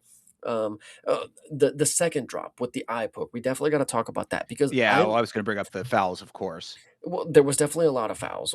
Specifically the one drop where he pokes him in the eye. I don't get how people are mad at Justin for that. I mean, I listen, if you want to say he was trying to punch him in the eye, fair. I mean, I can see that. He definitely aimed right for his eye. But for people to think that he opened his thumb, like I don't see that as the possibility. I think he had a closed fist and the finger got caught on the edge of it. I still watch it in replay, and I'm not sitting here thinking that he punched him like that. Like that's just not it's not physically what would happen. And Oh, mid sentence. There we go. Hold on. Chase, a little drop. Oh, yeah, it's we a good. drop of Patty and a drop of Chase. You're back. Yes. But yeah, so yeah, I don't think Justin intentionally did anything on that punch, but that is not to say that he wasn't sticking his hands out and raking Patty multiple different times during the fight. That specific knockdown, I would say clean, fist was closed. All the other times that he raked Patty in the eye and stuck his fingers in his face, those were definitely dirty. But this was in a fashion of a fight. If things get dirty, you gotta have another way to counter that. Patty got his knees to the groin. He gave him a couple. I think Justin also gave him a knee to the groin that didn't get called, unfortunately. Patty Patty is so tough that there was a lot of things that didn't go right in his way, and he still was able to finish the fight. And I think when you look at the champion of the heavyweight division, these are what you were wanting to see out of him. You were wanting to see what you saw out of Patty here. But in the first round, you see Patty complain, and he's doing his little, and it's like, please don't fucking do it. Please don't fucking do it. Then he gets poked in the eye with it, with the knockdown, and his eyes all fucked up. But then, it's in the heat of the moment, Justin smashing his face. You got to just play on, dude. Like you can't sit here and cry to the fucking ref every time. And I know it was an eye poke. I get it. But he moved on, played on, and he was able to fight through it. Then he gets kneed below the belt, and we definitely don't get a call here. Which was even this one was pretty funny because he gets kneed in the clinch, right below the belt. He makes like the grudge face, like, oh, you fucking need me in the dick, and then Justin just punches him in the face right after. So he doesn't even get the time to cry to the ref. And I'm not saying cry as in like he's being a little bitch about it. Like he truly had reason to fucking stop the fights. But the fact that it didn't, and he continued to play on and didn't make every little fucking moment about that because of what happened. He didn't even say it in the post fight speech. He didn't say, "Oh, he's a fucking dirty cheater," like he was cheating. Took all his licks, took his ass whooping. I respect that from Patty. I'm a Yeah. bigger fan out of him now. I'm not Oh gonna yeah, lie. no, no. Look, same when it comes to that element of things. You cannot. There's no one I think that could make any kind of strong case that Patty is not a tough son of a bitch. I mean, Yeah, he definitely proved that. Absolutely, no doubt about that. I mean, I definitely take a little bit of issue with the description of the drop off of the thumb. It did seem to me that thumb was creeping out in a way that looked a little bit suspicious to me on the rewatch. Um, and in the replay there, I mean, like for the thumb to come out the way that it did and then cut the eye. I mean, that's what made the cut was him ripping that skin. So there were some dirty elements. Of course, the one before that was very blatant. That was a clear raking, as you said. Those kinds of things do kind of put a little bit of an asterisk on things. Granted, Patty kind of got his back a little bit. He got to get back off of a couple of low blows of his own. These guys were really going out there pretty sloppy in general, as we yeah, were seeing through a lot of this. And all that being said, what I had said on the watch along in the moment was I was like, if Justin wins now, if he gets a knockout, that's going to put an asterisk over all of this. But then A, Patty did get the fouls back, and B, Patty was getting annihilated through the end of this fight. I mean, like this, the fouls are not great, and I do not appreciate them. And I do think that it clouds a little bit of how good this overall performance would have been. But at the same time, Patty won one round, in my opinion, and that was even surprising based on what we were seeing here. So again, I fall back on you're absolutely right. Patty is definitely tough. He definitely proved himself to be that more so than I think a lot of people would have been giving him credit for based on his previous fights. But the game planning and the lack thereof, or the lack of listening to the game planning, really is my biggest takeaway here. And I just hope that he is able to step back and realize that there was a clear path to victory here for you, especially with what you're saying, especially for the fact that if Justin is as compromised as you're making it sound, then taking him to the ground could have really been the thing. I mean, like, you had so much opportunity like earlier on. Take the first round out of the equation. You get the flash knockdown. Okay, I got to reset here. All right, get to the stool, figure out what we need to do. Second, third round, fourth round, these are all opportunities that are all missed at this point. And really, that's my biggest note for all of this. Is just, it's unfortunate that Patty really was out there trying to prove something that I don't think he was going to be able to prove. When the outcome of this could have been very different, but toughness not in question. I think it's not even just the performance itself that makes me a bigger fan of Patty. I think his post fight speech, I think, was very, very, very good. He Yeah. once again is putting a spotlight on men's mental health, and I think that's all very, very good. Obviously with his friends in the past that have passed away, it. Things like this are where Patty gets to actually be human, and he's not in his fucking Patty the Batty character. And I think there was a moment at the end where he was like, "Eh, I wanted to dedicate, this performance to such and such. I didn't win, but I what does it even matter? And it's kind of like you could tell that like it meant a lot to him. Like Oh yeah. he wanted that perform. He wanted to win and do all that. But like even at the end of the day, like I gave him all, guys. It's not. I'm upset about it, but like we did our best, kind of deal. And those moments like that, I kind of respect a little more. I would rather listen to that than fucking Josh Hokett type of shit. Like 10 every day of the week, twice on Sundays for me as well. I thought, yeah, no, he is always pretty good when, I mean, at the Jared Gordon fight aside, he's when he's in that type of a mode and he's actually being genuine. He's pretty good in that regard. And obviously, the stuff with men's mental health is a very serious issue that he's an advocate for. And I give him all the respect in the world for that. I don't hate the want for what he did. You know what I mean? Like I respect that, because he said, I really wanted to walk out with that belt. You could tell what it meant to him, and you could tell why he was trying to do it in the way that he was, because to him, you got to think about this as well, is that to him, this is not only beating Justin Gaethje and winning the interim title, this is also setting him up for the eventual match with Ilya. You have to be that good to be going up against him. That brings us into, how you think that Justin's going to do against Ilya. We can talk about that in a second. But my point is that I understand all of why he did what he did here. I wish for him, based on what we know and what we like about him, that it could have been different. But I think that is a little bit of a delusion now in hindsight, and it's unfortunate that it had to come out that way. 100%. Yeah, no, this one was it was definitely a good way to end the night. I think this was a great main event. But of course, Justin getting the belt and now he's on to solidify it with, Ilya. Guys, I don't know what to tell you. Ilya has destroyed all of the people that I thought had a chance, and I don't mean destroy. I mean left them unconscious in the middle of the cage. So if Justin, listen, if Eddie Alvarez gave this dude issues, my goodness, Ilya is going to butcher this guy very easily. But I doubted Justin once before, and here we are. So Yeah, yeah. I mean, that's pretty much exactly how I look at it. Short of there being some kind of crazy instance, this is the most unpredictable sport on the planet. Anything can happen. But knowing what we know and what Ilya has already done, the absolute legends that he has beaten and made it look easy, I really can't see any type of way or reality where Justin has a shot on that. It just, I mean, and I hate to say that I'm a fan as much as anybody else of Justin. I appreciate what he brings to the octagon, but Ilya sends him to the shadow realm within two, I would say. 100%. Yeah. So, all right. Well, all of that being said, that is UFC 324, Gaethje versus Pimblett. After we talked it through, Chase, what are your thoughts here? This one was definitely it was a fine card to open up the Paramount event. This is not as stacked as a lot of people would, make you believe it was, going into it, but it was a fine event. The pacing was very, very bad, but the fights themselves were decent enough. There was a lot of interesting stuff going on to make us have something to talk about for a Monday. True. And actually, just before we move on, Owen Mania coming in and asking about Patty's next fight. I think that you actually had a really good selection for that. You said in the Discord. Shit, I don't even remember at this point, not gonna lie. What was it? Was it Garcia? Wasn't that what Uh, you said? Right? no, no, that's a different weight class. Oh, okay. What is he fighting at? Patty Patty versus Hooker is definitely gonna have to happen at this point. I Oh, would okay, say fair enough. I would say that's gonna have to be something that we're gonna have to see. I mean, obviously, we gotta see if Dan Hooker wins or loses this weekend, but I don't think it matters.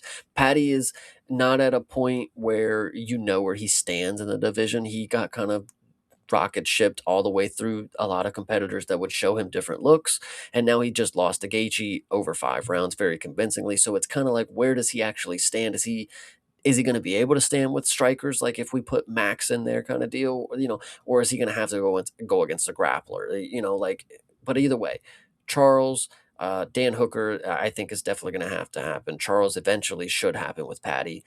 BSD is another good option here. True. But What is it's Is Garcia featherweight? Is that what he is? yes, yes. Okay, okay. I was like, wait a second. Oh, No, you're all right. fine. Sorry. Yeah, go ahead. Sorry, just continue. No, no, that's about it. I would say those are the ones that we would have to see is somebody who's going to be able to engage in his grappling and actually be able to inflict, damage in the grappling. I True. would like those. I like it. Fair enough. Yeah, just to wrap it up then, this card was a little bit of an up and down, I would say. There were some, yeah, what I said on the watch along, I think does ring true here. This was a good, solid card to start the year. It was obviously very interesting based on the new broadcast deal. We had a lot to talk about with that, of course. I said that this card, you got a little bit of everything, like, many UFC events are. You got the good, the bad, and the ugly all in one. So I'm happy with it. I would probably give this one maybe like a 6.5, I would say. Oh, Maybe I know that that's not super high, but I mean, dude, we're talking Rose Namajunas versus Silva. We're talking the Umar versus Figgy here. I mean, like you gotta keep it in perspective what we actually saw out of some of these no fights. Gautier finish. You're speaking my language right now. So yeah, I mean, like if we're just talking about the card itself, I'm as happy as you guys are that the UFC is back. You know what I mean? Like, and so Yeah. that might be, I think, maybe where a lot of people are coming from. We're all just happy to have fights again. But if we're looking over the pantheon of fights and what they could be, the pantheon of cards, I should say, and what they could be, yeah, I'd say that that's about right for my estimation. Yeah, I could definitely see that. I would say 6 or a 7 is probably valid. Yeah. So there you go. But So. but we will Mm. have to wrap this up really quick. I have to let you guys know that there is a tally that we had for every Oh pick of the yeah. card. So if you guys want to know the total points total, it came out to 7 and 6, and I have 7, guys. I am out Ah. here on top. All right. Congratulations, Chase. You are the winner out of the two of us on predictions for this event. Congratulations, sir. I am humble before you. Yes, absolutely. But no, this one was a very fun one, a lot of twists and turns, and I'm very glad that we have a running tally now because this will be very fun to keep up with. I was gonna say now I actually have to like really like put some stock into what I'm saying here. This is keeping me honest over here now. So I got to really think about some of these. This is good. No, we're doing the next week's Oh fights. yeah, yeah, Yeah, most I definitely. actually said that. I know that sounded like we were ending that shit. My bad, guys. I No, thought you we had to still leave. have I like was like, an hour left. Yeah, don't worry. all right. Well, that being said, let's do just that. We're going to take a look here now at UFC 325. This is, of course, Volkanovski versus Lopes 2. And to start, well, to end the card, we go the opposite direction here. Starting off our predictions, Alexander Volkanovski, Diego Lopes having a rematch here, Chase. Everybody's got a lot of opinions about this, considering that Diego Lopes just fought him. I mean, why is this happening? We know that the Paramount's rights deal and all this it makes it an interesting dynamic as to why this is happening, but all that goes out the window. What do you think is going to happen in the fight itself? I'm going to go with Diego Lopez because I think that listen, I made a great point at the end of the year. If Alexander Volkanovski is the pound for pound number 5 guy right now, I know somebody that just took him to a 5th round and had the judges decide who won that fight after. So, where's Diego Lopez lay on that list? I tell you guys, he is one of the best in the sport right now. He dropped Volkanovski to his face in the 2nd round of their fight. I think he can do something like that again. And I'm not saying this is because Volk is going to get caught. Listen, we've talked about it before. When it comes to age, it's the millisecond that you got between the shot grazing your nose or you getting chinned. And Volk is at the point where he's not slipping those punches as easy anymore. He's getting chinned, unfortunately. Okay, fair. I mean, let me just also mention and see if this changes your perspective at all. This card is, of course, taking place in Australia. Mhm. So what you're saying is Diego Lopez is he's gonna be tired. He's not gonna be on the same sleep schedule as what you're going with. I'm gonna say Diego Lopez, listen, he rides into town on the same horse that he came into the other town on. This Well, guy's gonna win in Sydney again. I I mean, already thought he did the first time. either that or that I mean, if it goes to decision again, I'm not saying, but I'm saying, I mean, do you think that there's going to be any hometown bias? Do you think maybe crowd pops might play a role in that? I don't. Look, we're talking through all the details. I mean, these are the details, right? It definitely plays a factor, and I'm not saying that you're incorrect to think this, but I would say the UFC is more hell bent on having a Mexican champ than any Australian judge out there. This guy, they want Diego Lopez to be the champion, uh, and if not, set up something bigger, they're gonna set up a trilogy with fucking Volk. I mean, Diego Lopez is gonna get the belt. Volk is gonna rematch him in Mexico, probably. They're gonna go build another sphere. I don't know. Yeah, no, I mean, I like the narrative that could be formed around that. The first fight, as you said, was very close. I think that what I want to say and what I'm hoping is the case here, as a Diego Lopez, as a Volk fan, but I'm a fan of both of these guys, so that kind of goes out the window. But my point is that Diego, I think, has proven himself to be a very high fight IQ fighter. He is a person who adapts, and when he loses, he learns from his losses. The only thing that I saw in their first fight that really made the difference was, I think, the cardio starting to slip a little bit towards the end. Diego does have 5 round experience now over a couple more. I mean, he hasn't had to go the 5 rounds in all of them, but still, I think that there is that what I'm saying is that I think that the elements could be more prime for him now as he continues to get better, because he has consistently proven himself to be a fighter that does get better after his Yeah. fights. So that being said, based on also, the factors with Volk being a guy who, he's had ups and downs recently. I mean, the fact that he has the belt now, to a lot of people, you go back not too long ago, 2024, 20, like somewhere in that range, no one would have even thought necessarily at that time that he would get back on top. People were thinking that he was completely finished at that point. Volk is an unpredictable guy in that way. He is one of the truest champions that we have ever had in this sport, in my opinion. Future Hall of Famer is an understatement. The guy is a legend. I do think that the dynamics of this one will make sense if Diego wins this fight. I want to see that. I mean, I'm not just speaking from what I want, but I do think that the circumstances can be correct for Diego to win if he has adjusted and made the improvements that he needs to. I got to believe that that's going to be the case based on what we have seen fight over fight. So you're taking Lopez as well. I am. Okay. And this is going to be another one where I'm going to kick myself tremendously if Volk wins it again. But it's like Diego. He's that dude. He is the once and future king. You know what I'm Yeah. saying? If it's not Volk now, when will this guy get the belt? It's not a matter of if, it's when. Yeah, true. I agree. I'm taking Lopez as well.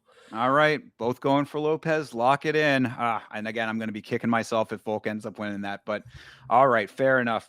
This card takes a bit of a couple of twists and turns here. This is an okay fight, but we're going to get into some of these other ones that are not necessarily as high quality. But your co-main event is Dan Hooker versus Benoit Saint Denis. I think we're probably going to be in somewhat of lockstep on this one as well. I mean, there's a couple that I've already looked down the list, and I can tell you that there's not much conversation that needs to be had. Benoit Right. Saint Denis is a marauder, and Dan Hooker is a guy who bleeds off of anything. So I'm going to take a doctor stoppage here for Benoit Saint Denis. I mean, I think that that's as good a version of the end of this fight as it's going to be for Dan Hooker, because one way or another, Benoit Saint Denis, if you recall, I put it into the equation for a very specific reason. I did not think that he was, but I mentioned that Benoit Saint Denis, there was a case for him being fighter of the year last year. If you recall, all of what he did last year, based off of coming off of the Dustin Poirier loss, he had a tremendous 2025. This guy is the real deal. He is as advertised in a lot of ways. Granted, the fight with the Canadian maybe was a little bit of a handpicked, or not a handpick, but like it was a little bit of a softball based on circumstances. But that's one out of the multiple good performances that he has had. He has shown himself to be durable and tough. Dan Hooker has shown himself to not be that. Dan Hooker is memeing himself at this point. Optics in this sport, he could just be doing it for the memes, but the meme becomes the story and the narrative after a while, and we saw what happened with Armin. So I think that Benoit brings a lot. Like Benoit is not as good as Armin, but he brings a lot of the same tools to the table. I think Benoit Saint Denis wins this fight.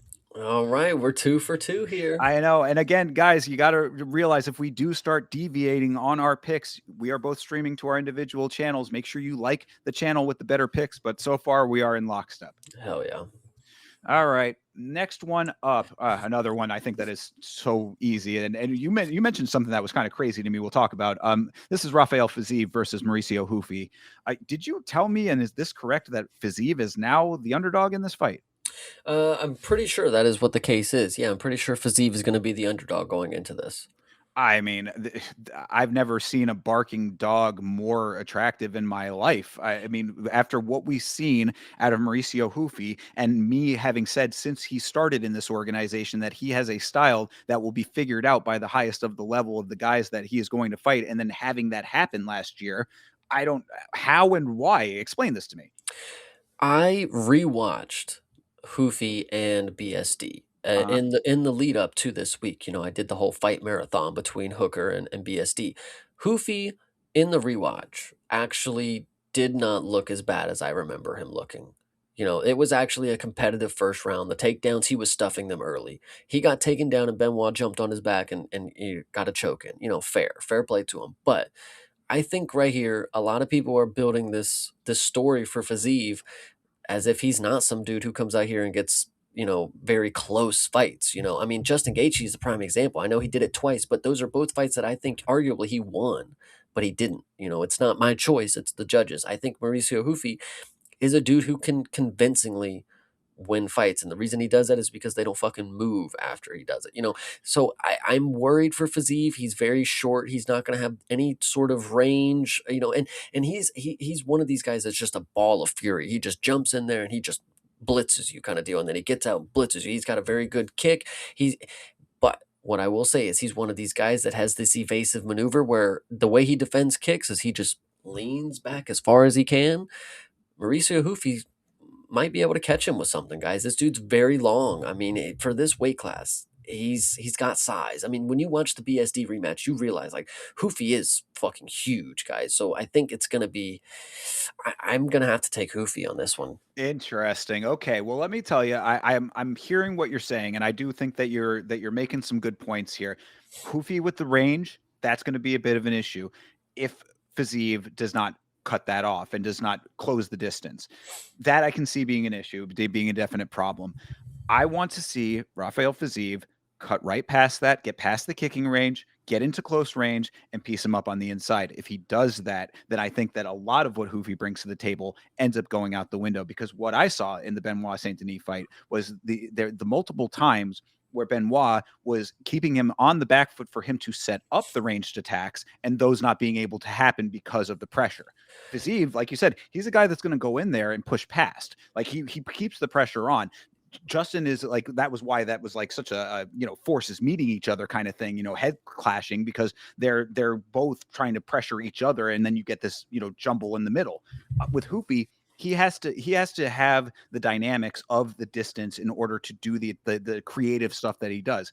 If he starts going away from the creativity, I mean, I think it would fundamentally change what he brings to the table. I think in this fight, it would probably make a good amount of sense to do that, especially after we saw that Benoit was able to get past those maneuvers. That might be a little bit more of an issue. If all things are equal, as we know these two fighters to be, I'm going to be betting on Rafael Fiziev to get past the kicking range, get inside, piece him up on the inside, maybe clinch up. That would, I think, would be a very good way to negate a lot of this. I know he's not a guy that'll go for a lot of takedowns, but that would also be helpful to tire him out a little bit.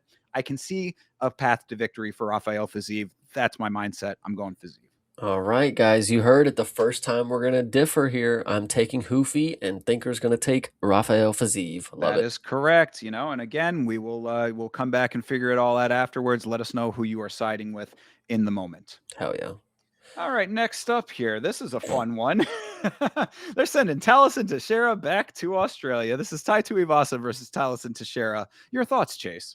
You know, it's funny because there's only one thing that you have to have a thought of. It's like, didn't this fight already happen? No, that was Justin Tafa, by the way, and the same exact outcome was about to happen, by the way. That's hilarious. God damn.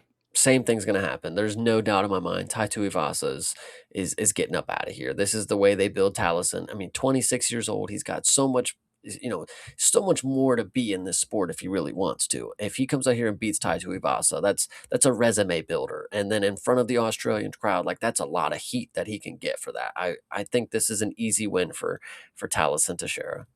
I mean, like, look, man. I know that Tai Tuivasa. This was a conversation that had happened recently. I think I said I forgot what the context was, but I had said that there are only two fighters that I can think of, like off the top of my head, who have been given as much leeway. I think it was probably in reference to Derek Lewis, but fighters that I can think of that have given as much leeway as they've gotten based solely on them being fan favorites. It is Tony Ferguson and Tai Tuivasa. Like Tai Tuivasa, I know it's a cultural thing and all of that, but if that dude had not drank beer out of a shoe, I don't think that we would be talking about him today. Tai Fair. Tu, I mean, he's just a guy who he's a slugger. He's a tough guy to an extent, but he is roundly beatable. I mean, like he is beatable in so many different ways as well. We have not seen Taliesin Teixeira lay on top of people before, but that is a clear-cut possibility. Like you had said with the Tafa brothers, I always lump the Tafas and Tai Tuivasa into the same grouping, not because they're all from the islands, but because they are very similar in the sense of how they are beatable. Mhm. If he's going to go in there and stand and bang, he's got as much of a shot at knocking him out as he does if he decides to topple him over and lay on top of him for 4 rounds. Excuse me, for 3 rounds, obviously. Oh my god, I love this comment here. Aussies jumped the train on jumped the Thai train. He kept losing, got fat, everyone lost interest. I mean, yeah, Dude, if the Australians are jumping off the train at this point, then come on. I mean, like, I think that it's just how many times can a person lose before that is the case, even the hometown crowd. So I think that this is one of those other the kind of the same deal. This is a nice way to build Taliesin Teixeira back. They obviously wanted him to, he's a big, tall guy. He's got a lot of attributes that are attractive at the weight class. Of course, they've been trying to bring in new blood to heavyweight. Getting a win over Tai Tuivasa accomplishes two things. It re-raises Talison's stock, and it gets Tai Tuivasa out of here, which is, I think, basically what, at the end of the day, is going to be the ultimate conclusion of this. so at the end of the day, you're taking Taliesin. I think I have to, man. I mean, Okay. based on we've seen so many Tai Tuivasa losses at this point. I mean, if he does win this, to even think that this keeps him around in the organization, it still doesn't bode well to me. You know what I mean? Like thinking about that 2 steps forward, it's like, okay, you beat Taliesin Teixeira, then what? Yeah. So yeah, I got to go with Taliesin Teixeira. I think that it just makes sense. Hell yeah, I love it. Either that or Taliesin Teixeira really is the like a guy who should never have been shot up in the first place, and that's there is I will allow for that if that ends up being the case. But in the moment, yeah, I'm going Taliesin. Yeah, hell yeah. And this one's even easier. I mean, Jesus, what are they trying to do with a fight like this? This is Quillen Salkild versus Jamie Malarkey. I mean, first of all, I feel for this Jamie Malarkey guy, bro. I do not understand why this guy has become the sacrificial lamb of the lightweight division, because they always put him against killers and he always dies. Yeah, I absolutely agree. I mean, what do you guys expect's going to happen here? Quillen is going to go in here and listen. I even said with his last fight, he did most of the wrong things, did not look great, and still magically ended up with a first round KO. So he can do everything wrong in this matchup once again, and he's going to find a finish on Malarkey because that is 10 times easier than finding one on Nasrat. So I can tell you that as of off the bat. That's a really good point. I mean, if he was able to pull the rabbit out of his ass against a guy like Nasrat Haqparast, do you mean to tell me that Jamie Malarkey has anything to bring to this equation? I mean, like, and again, Quillen is a person that up until that point, and even still to an extent because of the dynamics of that knockout, I'm not 100% sold that he's going to like be the next big thing necessarily. But if you're trying to build a star out of Quillen Salkild as the new crop of Aussie fighters, this is the way to do it against a Jamie Malarkey. I mean, like, I don't understand why. Like, I really do feel like at this point, Jamie Malarkey is literally that. He is the sacrificial lamb to make other fighters look better. So I hate to say that. Like, I really wish better for this guy. Like, I pray to God that if he does that in this fight and Quillen Salkild gets the finish, that they give this guy a fucking meatball at this point just to give him a win as a thank you for all of what he's been doing for the organization. But in the moment, with what Salkild brings to the equation, come on. Yeah, absolutely. And shout out to Lachlan. At least we'll finally pick an Aussie to win at this point. Brother, it brings me no joy to be picking against the Australians. I got so much love for the Australians and the Aussie fighters and the Aussie people and the Aussies in the chat always. Much love to the Australians and the New Zealanders. It just is what it is, and thankfully we will have Colin Salkill to get us our first Aussie pick of the evening. Hell yeah. So, I mean, yeah, anything else? Nothing else on that, eh? No, nothing else. I'm taking Quillen easily. I think, yeah, again, it makes sense. All right, this is a more interesting fight, perhaps. This is Junior Tafa versus Billy Elikana. Son of Susie is back. That's exactly what I was going for. I am not swaying away from Billy Elikana for the skills that this dude has, the length and size that he has at the lightweight division. He could be very dangerous at 30 years old. I mean, he's already shown that he's a kill or be killed kind of guy. Other than Ebo Aslan, fuck it. The last fight that he had against that Kevin Christensen dude, where he choked him out and we couldn't even see him tapping, brutal. Junior Tafa has no other skills other than a right hand and a left hand. So Billy Elikana should come in here and make this look easy. I mean, it's Junior Tafa. Like, come on, Son of Susie, you have one of the coldest nicknames in the game. You better fucking win, bro. Hey, he's made quite a fan out of you. I feel Yes. every time we talk about Billy Elikana, you seem to be more and more of a strong supporter of this guy, and I appreciate that. Yeah, absolutely. Now, again, same with Modestus. I won't say that I'm not still thinking about that one-off performance where you did absolutely nothing. But Right. as of right now, Junior Tafa is the prime target to go in here and just rock him in the first round. Yeah, no, absolutely. And it really goes back to the same notes that I had about Tai Tuivasa. So like I said, I lumped them together, the Tafas and Tuivasa, for the exact same reason. Elikana, all he needs to do is get him to the ground one time. Yeah, That's it, really. It's all it takes. If Elikana can go in there and actually get the sub out of it, that'd be great. If not, take him down once, take him down twice, take him down 3 times. yeah. That's all you need to do. These guys have no ability to get back to their feet. We have seen it time and time again. It is such a consistent problem that core group of those bigger guys just cannot get fixed. It's either they cannot or will not fix it. Either way, it is a glaring hole in their game. They're one of the earlier ones with the history of this show where I was saying, if you are only good at one thing, you are not going to fare well in mixed martial arts. And that is what we have seen consistently. Elikana seems to have a little bit of ground game based on what we've seen in the Christensen fight. Christensen, who, by the way, was supposed to be a lightweight grappling guy. Like Yep. they were touting that on the Contender Series. Oh, this guy's got, triangle submissions. He'll throw up throw his legs up. He uses the legs to, to octopus and all this kind of stuff. We saw Billy Elikana take care of him very handily.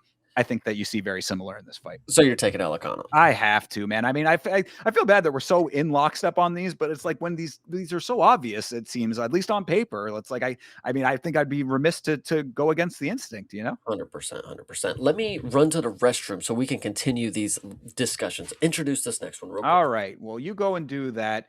And of course, chat, as you know, every time that Chase runs to the restroom during the stream, what you guys have to do in the chat is throw up a whole bunch of L's and give him as much shit as you can for taking a break from the stream. You see your boy, I have to go to the bathroom too. I always do.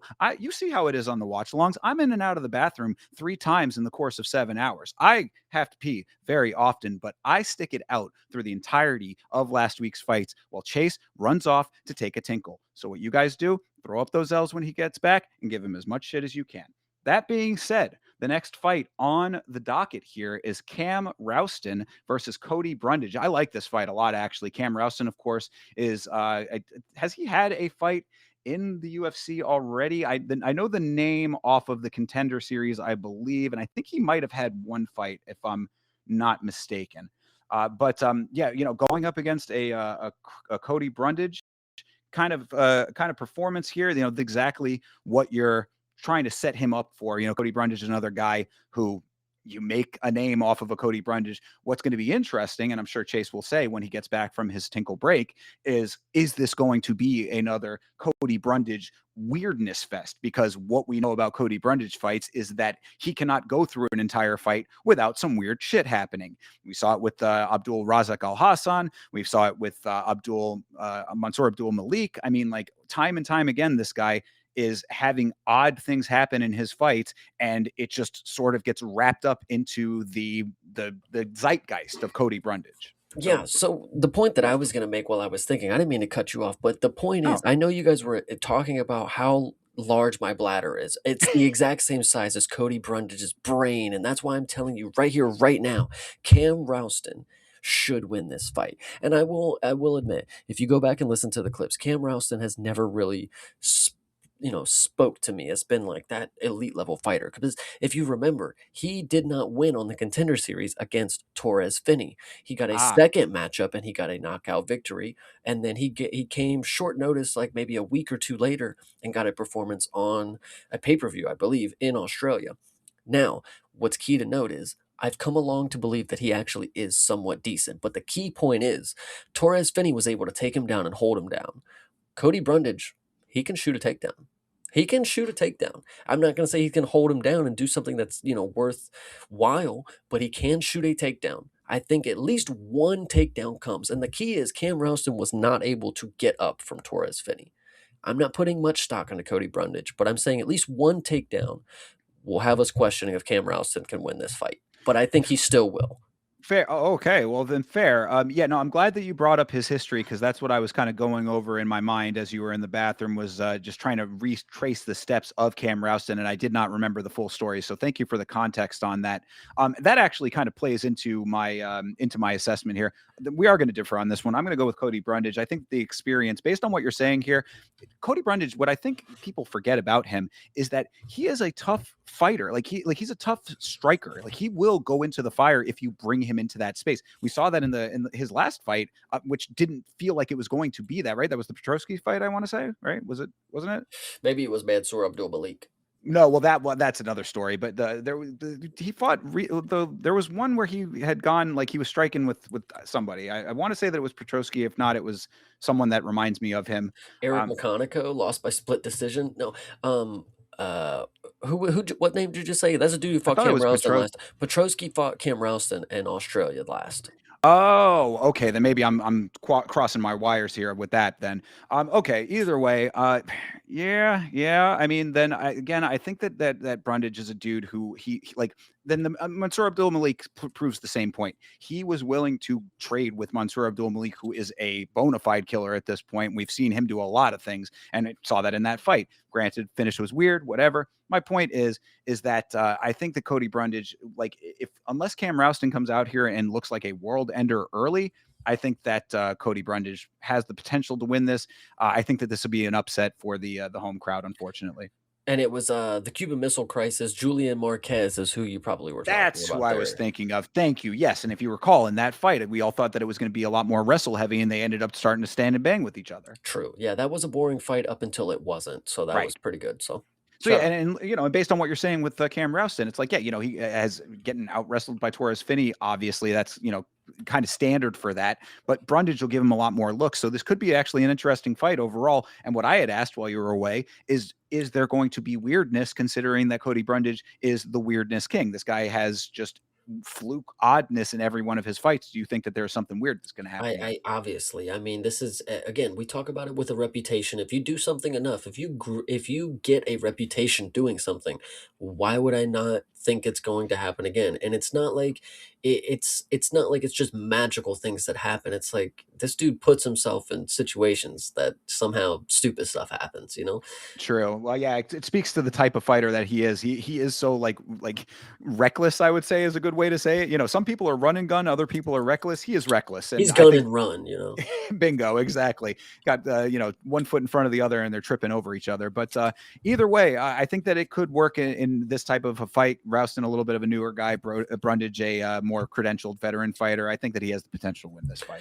I'm gonna take Rouston. I'm glad you're taking Brundage though. It makes it interesting. Yeah, for sure. Absolutely. So there we go. Another differing opinion here.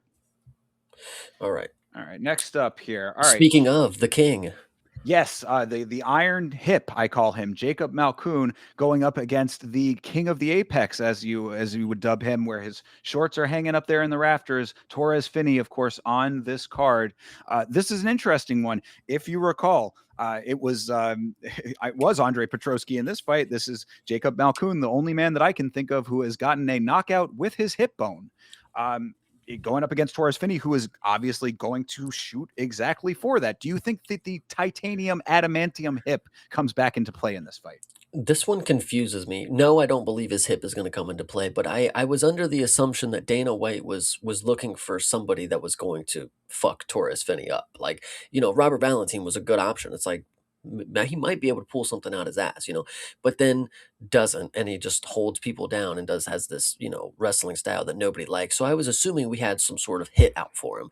But the fact that he's facing Jacob Malkoun, yeah, Torres Finney's just going to win this one. It's going to be pretty boring. Yeah, I feel bad because it feels like we really are going against all of the Australians on this card. But like, I also kind of agree. I mean, Jacob Malkoun, granted, he will throw his hands. So I mean, if he can keep at range at all, then maybe there's a chance. Like, he's got to catch Torres Finney very early as he's trying to get his entries. But once Torres Finney, like, he's one of those, in video games where you've got like the different sizes of characters and like they all have their different attributes. He's like the short character that has like that one piece of like their move set that just makes him impossible. He's like Odd Job in GoldenEye, kind of, where it's like he's got that, he's a shorter guy, but he's got like the piece of his puzzle makes it like impossible to beat him if he does the one thing correctly. So if Torres Finney can do what he does best, which is get his hands on you and just drag you around, I don't think that Jacob Malkoun is going to be able to do much of anything because that's what Torres Finney is good at.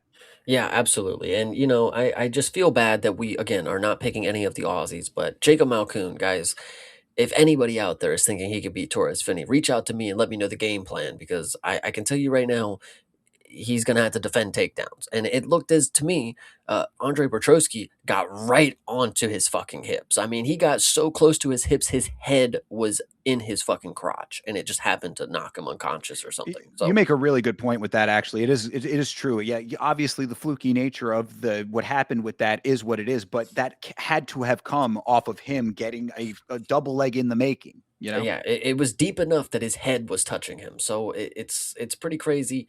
Jacob Malkoun, shout out you. If you're the dude to do it, I will be a fan for life. I'll tell you that.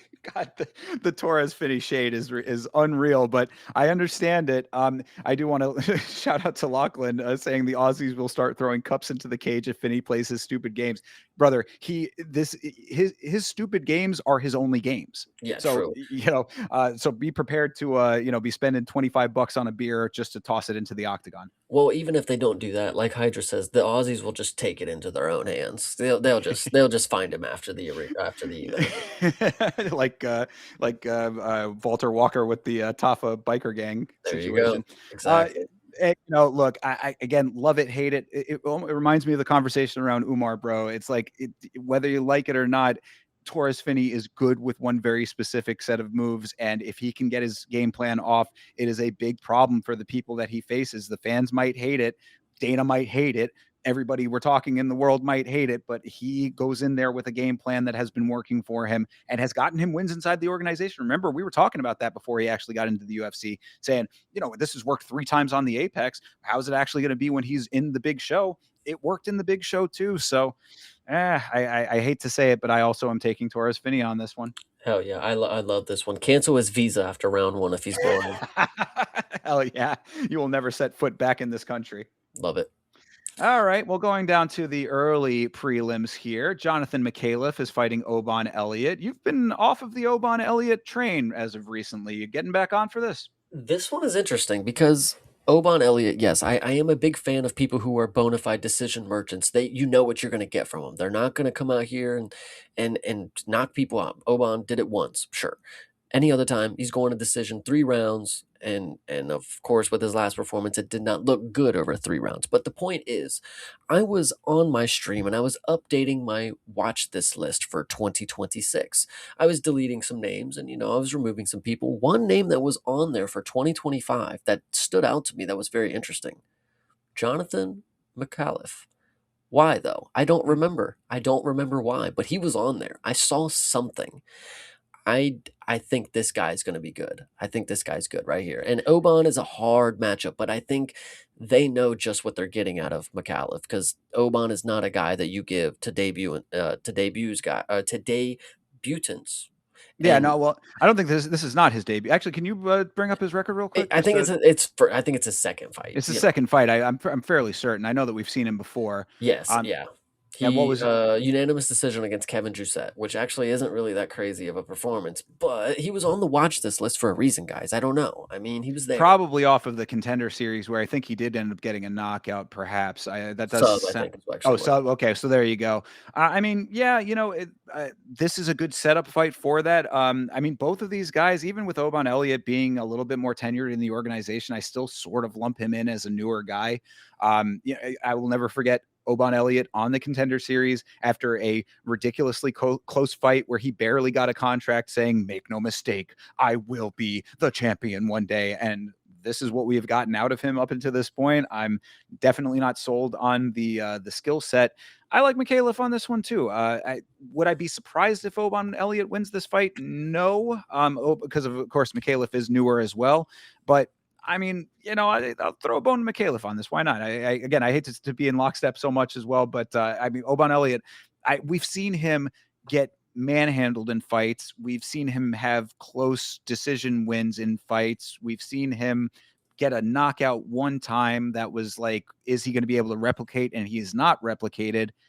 I'm going to take the gamble on somebody who maybe has more of growth going forward. True, ceiling is definitely higher for McAuliffe as we see right now. Oban, he's stuck where he's at. I mean, that's going to be the fighter that Oban's going to be forever. And shout out to him, he's just a brawler. I mean, that's you can't really whatever. I mean, he's not going to get any more advanced than where he's at right now. If McAuliffe shows that he's got some advancement to his game, I mean, I'm definitely sold. And Yeah. Chat seems to be rooting for McAuliffe here, but 10-7 is never mind. He's fucking rooting for Oban. I mean, even though he likes McAuliffe, it was short notice on his first fight. McAuliffe by goofy KO. All these other things, this and that, but we're still rooting for Oban. Jesus Christ, guys. Ugh. I don't know what people really like see in him, honestly. It's like, The I Hulk mean, Hogan pose. yeah, okay, great. Like, you got an emote. Congratulations. Go out and definitively win your fights aside from the one time you got a knockout, and maybe I'll change my tune. But until then, I'll tell you, like I said, I'm rolling the dice on it a little bit because I think Mikhailov is still unproven, but based on what I've seen out of Oban Elliott, like he's a prime target for someone to prove something. I don't update the watch this list for just anybody. I'm telling you, this guy ended up on the watch this list for a reason. So There I'm you I'm go. definitely sold. All right, there you have it. Move on down the line. Oh, gosh, this fight I like. This is Khan Offley versus Yija. Now, Khan Offley, a dude that we are very well acquainted with around here because he was on The Ultimate Fighter, and we saw what happened there. Afterwards, had a pretty poor performance in his last outing, if I'm not mistaken. Got finished very early, if I'm Well, not he mistaken. got a submission win against Ricardo Ramos. Then wait, okay, then who am I thinking? Oh, I'm thinking of Nathan Fletcher. Okay, I Yeah, mistake no, those he's two. tough. Sorry. Yeah, apologies. My apologies. Okay, so he got to then take it all back. Colin Offley coming back and actually doing something here a little bit better than what he did on The Ultimate Fighter because he got close to the He got to the finale. finale and got knocked out by Myron Santos. There you go. So okay. That all being said, yeah, Yija on the other side is, I mean, this dude is pretty dogged and he's got a lot of experience. 26-5 for Yija. Um, when I'm looking at it and I'm thinking about how many Australians I did not take, I really want to take Kano Fly here. But to be fair, he's when we go back to these Ultimate Fighter guys, they are not the best. They are there for political reasons because they get their region on television. It does not mean that they are the best fighters out there. Kano Fly is a prime example of somebody who got to the finale, got knocked out, lost his next fight, and then he got a submission win. It was a big comeback, sure, but he's still 2-1 technically on UFC stage. And And go ahead. I was just gonna say, and against Ricardo Ramos, who's now out of the organization, by the way. Exactly. So it's not really anything that I see too much, but I would love to believe that Khan is going to get this one done. I'm going to go with my guy here. Oh, well, okay, all right, well, good deal. I mean, look, what I will say about that is that if Ofly, I remember from the Ultimate Fighter, he does try to grapple a whole bunch. If he can get his hands on Yija again, I say it a lot, but I think I have to emphasize the reason. I say do things early. The reason I say do things early in these fights is because it sets the tone for the fight, and you're basically dictating the pace if you can do it out of the gate. somebody like Yija who does have some decent hands and is going to be out there trying to strike heavily, if the pace is set to the point where now he has to worry about striking at range, if he has to be considering his footwork differently, like if he's giving him more to think about than what he wants to do, that's the reason that I want things to happen early in the fight. So if Khan can do that, there is definitely a path to victory there, I would say. I'm going to go with Yija on this one though too, because I do think that Yija is a tough guy. He's got hands. He's just another one of these dudes, because I think he's a road to the UFC guy, I want to say. Most likely, yeah. Let me Yeah. double check that real quick. But I mean, he's on the card with the other Road to the UFC people, so that probably yes, Road to the UFC. Yep. True. Okay. And is he coming off of a loss, I want to say? He knocked out Weston Wilson. Oh, then even more so sold. Thank you. There you All go. right, then there you go. Then yeah, I think that's I'm good with that. So yeah, okay. So you're taking Khan hopefully, and I'm taking Yija on this one. Hell yeah. All right, I like it. A little variation there. Okay, and then yeah, speaking of it, I mean, I guess we can kind of flip a coin on some of these because some of these guys are newer to the organization. Obviously, you're seeing no pictures here. This is Sang-wook Kim versus Dom Marfan. One is from Korea. That is Sang-wook Kim is from Korea, and Dom Marfan is from Australia. But I believe that these are also road to the UFC contenders. This is yes, this is the actual finales of the Ah, Road to the okay. UFC, I'm pretty sure. So yeah, I mean, coin flip as it is, I'm gonna go ahead and take the Korean. I do like. Let me actually double check if they have any information on him. Is he a striker? Do we know his nickname is the Frogman? Oh, bam! That what a great nickname that is. But you know, he's got 5 knockouts, 4 submissions, so a little bit of everything. Guys, Korea's got some scrappers. I really do like some Korean fighters. They truly do fight like that. They're there to fucking make the nation proud. Like they normally are really fucking scrappy. So I'm gonna go with my guy from Korea easily. True. Okay, fair enough. Yeah, I mean, of course, because of the way that the nature of this is, actually, what would be kind of cool now that I do have Fight Pass, maybe we'll do a little watch of some of these Road to UFC competitions here. I've never watched it before, so that might be a good primer for this. If we have the time during the week, maybe we'll get to some of that. Don't hold me to that, but I would like to maybe become acquainted with these guys in the moment for the show here.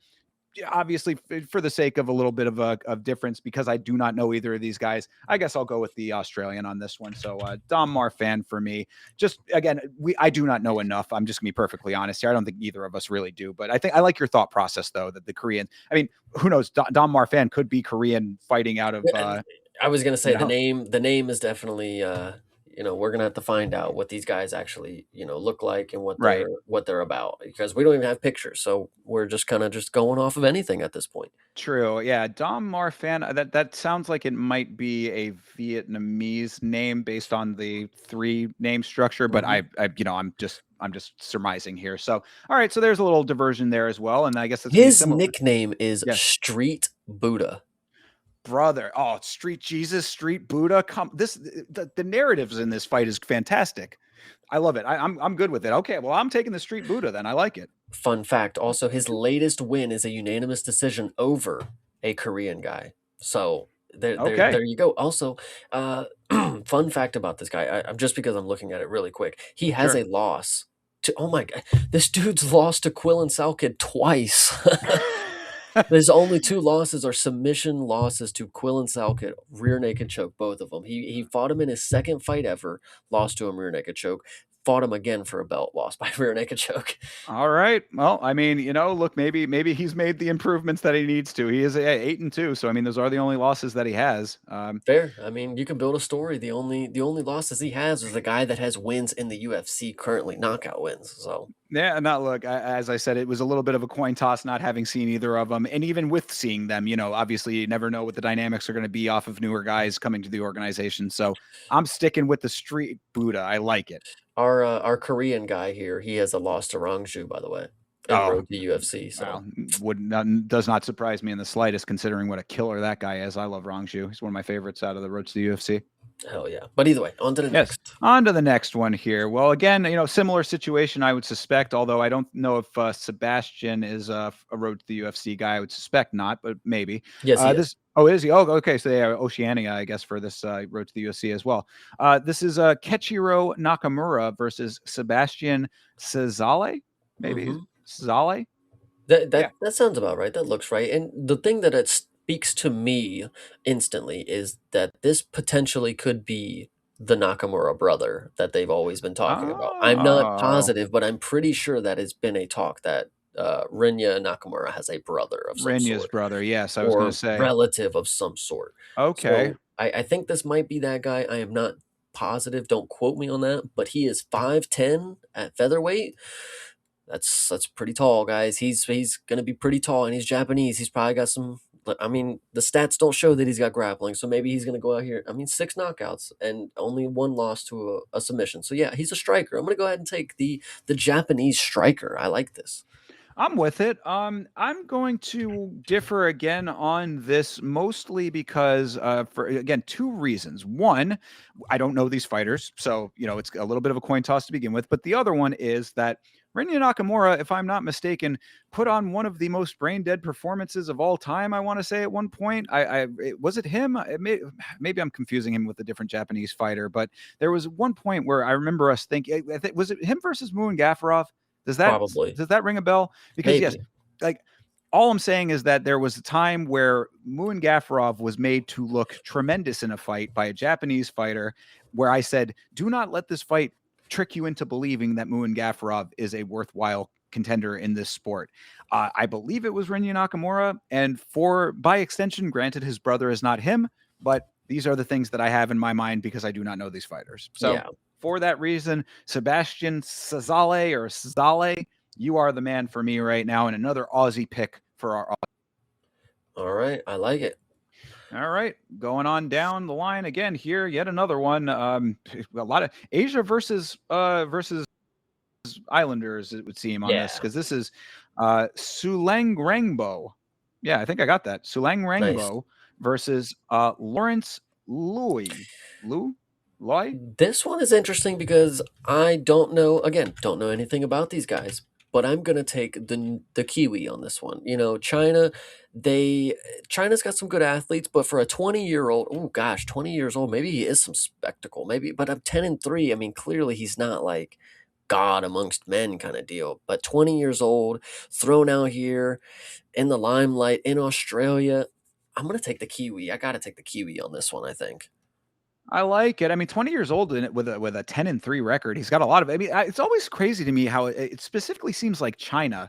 They take a lot of fights young, and I mean, granted, we know in Muay Thai, and that's a little bit of a different circumstance, but specifically in MMA, China for some reason, like they really prepare these guys, or at least they're very active on the regional scene. So I don't know if they're just fighting back to back or whatever it is, but we talked about Rongju, same with Yija. These guys all have like ridiculously extensive records coming into the organization and in his case being 20 years old. Yeah, no, absolutely. I don't know. I just feel like 20 is way too young for what we're going to see in the UFC to be quality. I mean, Raul Rosas Jr., we know he's good, but he's not even fucking active. Who knows what that kid's I was fucking gonna say doing? he's MIA. So it Yeah, doesn't even matter. gone off into a cave somewhere. But yeah, so okay, well, if you're gonna go with the Aussie again, not knowing enough about these guys, I will take the other side of the coin just because we're flipping coins here. Nice. Love it. All right, and then that brings us down to the first fight of the evening. This is Aaron Toe versus Namsrai Botbayar. hmm Botbayar. Shout out the Mongolian. Oh yes, Mongolia.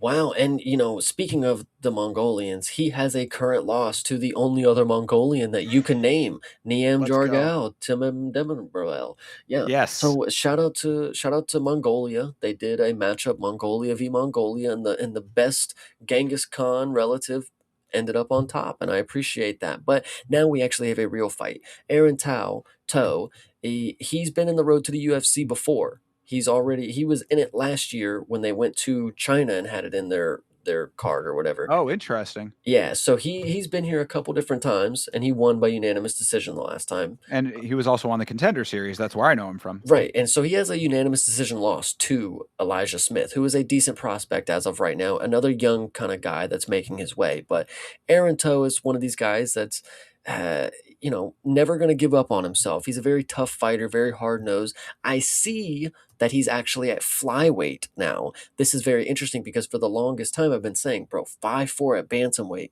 you're gonna have so many issues. Like it's just hard. So the fact that he went down to flyweight, I'm very happy to hear that for him because again, at 5'4", you need to be at flyweight. I mean, you're just going to have to make it work because at 5'4", you're going to be Carlos Vera, and it's hard. That's all that I'm saying. You have to have a lot of skills, and Aaron Toe is just a puncher.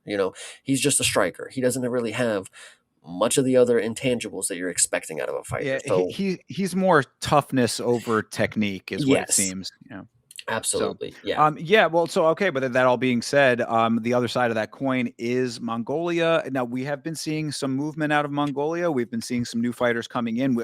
One championship has a Mongolian champion right now, so that's Mongolia is an up and coming region of the world for the fight game. It would seem. That being said, it is still a developing region of the world in the fight game, even with some of the successes that they have had, and especially in the UFC.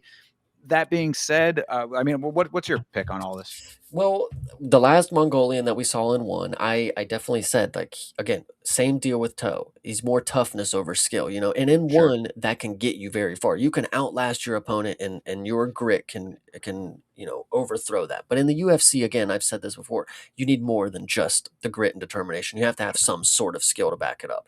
Right. Aaron Toe versus a Mongolian. I'm going to believe that this is going to be a banger first fight. We're going to have two dudes who are going to be punching each other in the face and not falling. But I'm going to go ahead and take the Mongolian because he's 25 years old, up and coming. And from what I've seen from these Mongolian fighters, they are some dogs. Until I see one that I don't think is going to get up, I mean, I'll believe that these dudes are going to, when it comes to grit and determination, I think we're going to have a head to head matchup of that right here. And I'm going to go ahead and take the Mongolian. I like it, and that'll be another one where we can differ because I think that with Toe, I'm hoping that the move down to flyweight paired with a little bit of experience, knowing now what he has to be better at, aside from like hopefully what I'm saying is that it may be that now that he's gotten a taste of what it's like to be at the biggest level, or at least on the cusp of the biggest level here, that maybe he's added a little bit of technique to it, just a wishful thinking perhaps, but that would be the thought process. He's got experience, at this level, again, fighting at a guy who's still coming in as well, older as well. I think, the experience plays with that too. I'll take Toe in this one just to, again, be different and to hopefully throw another bone to the hometown. He's a New Zealand guy. I think the face tattoo is cool, and I'm hoping that he's has room for improvement because, like you said, a loss to Elijah Smith ages very well now, and I actually didn't dislike him in that fight. I thought that he did some things with the grit side of things that were great. Pair it with a little bit of technique, and he's actually possibly has a decent road ahead of him. Yeah, I actually agree. The Elijah Smith performance, it wasn't great starting out, but by the time you're watching the third round, I mean, I was rooting for Aaron Toe. So I like the move down to flyweight. I'm really hoping this is good for him. We're gonna have to say maybe this is his first fight at flyweight because they still have his weight at 135 on ESPN, but I'm not positive on that. Yeah, it could be. So we will see, and obviously we will be watching all of these fights together on our watch-alongs, of course, separately, but still with you guys. We will be together, of course, to watch these fights this weekend. You can find me at youtube.com/@Yama Show, and Chase, I know that you can tell them where they can find you. Absolutely. You guys will find me doing watch alongs on Friday mornings, watching one. And then, of course, on Saturdays, watching UFC. That'll be on youtube.com/@CP Smalls. And, of course, every Monday, we go over the fights just like we did today. And we go over the fights for the next week. So be here on next Monday because there's more to go over. Absolutely. You can find me also on Instagram, Twitter, and Facebook at Yama Show. Make sure you follow on there. Go and check out our review of Roadhouse, by the way, people. It's still doing pretty well, and we appreciate all the support that we've gotten on that so far. Possibly some more stuff coming out this week. Of course, maybe we will do some Road to the UFC. I'll have to see what the schedule looks like for all of that. I'll keep you posted on social media about all of the start times for that, and of course this show as well.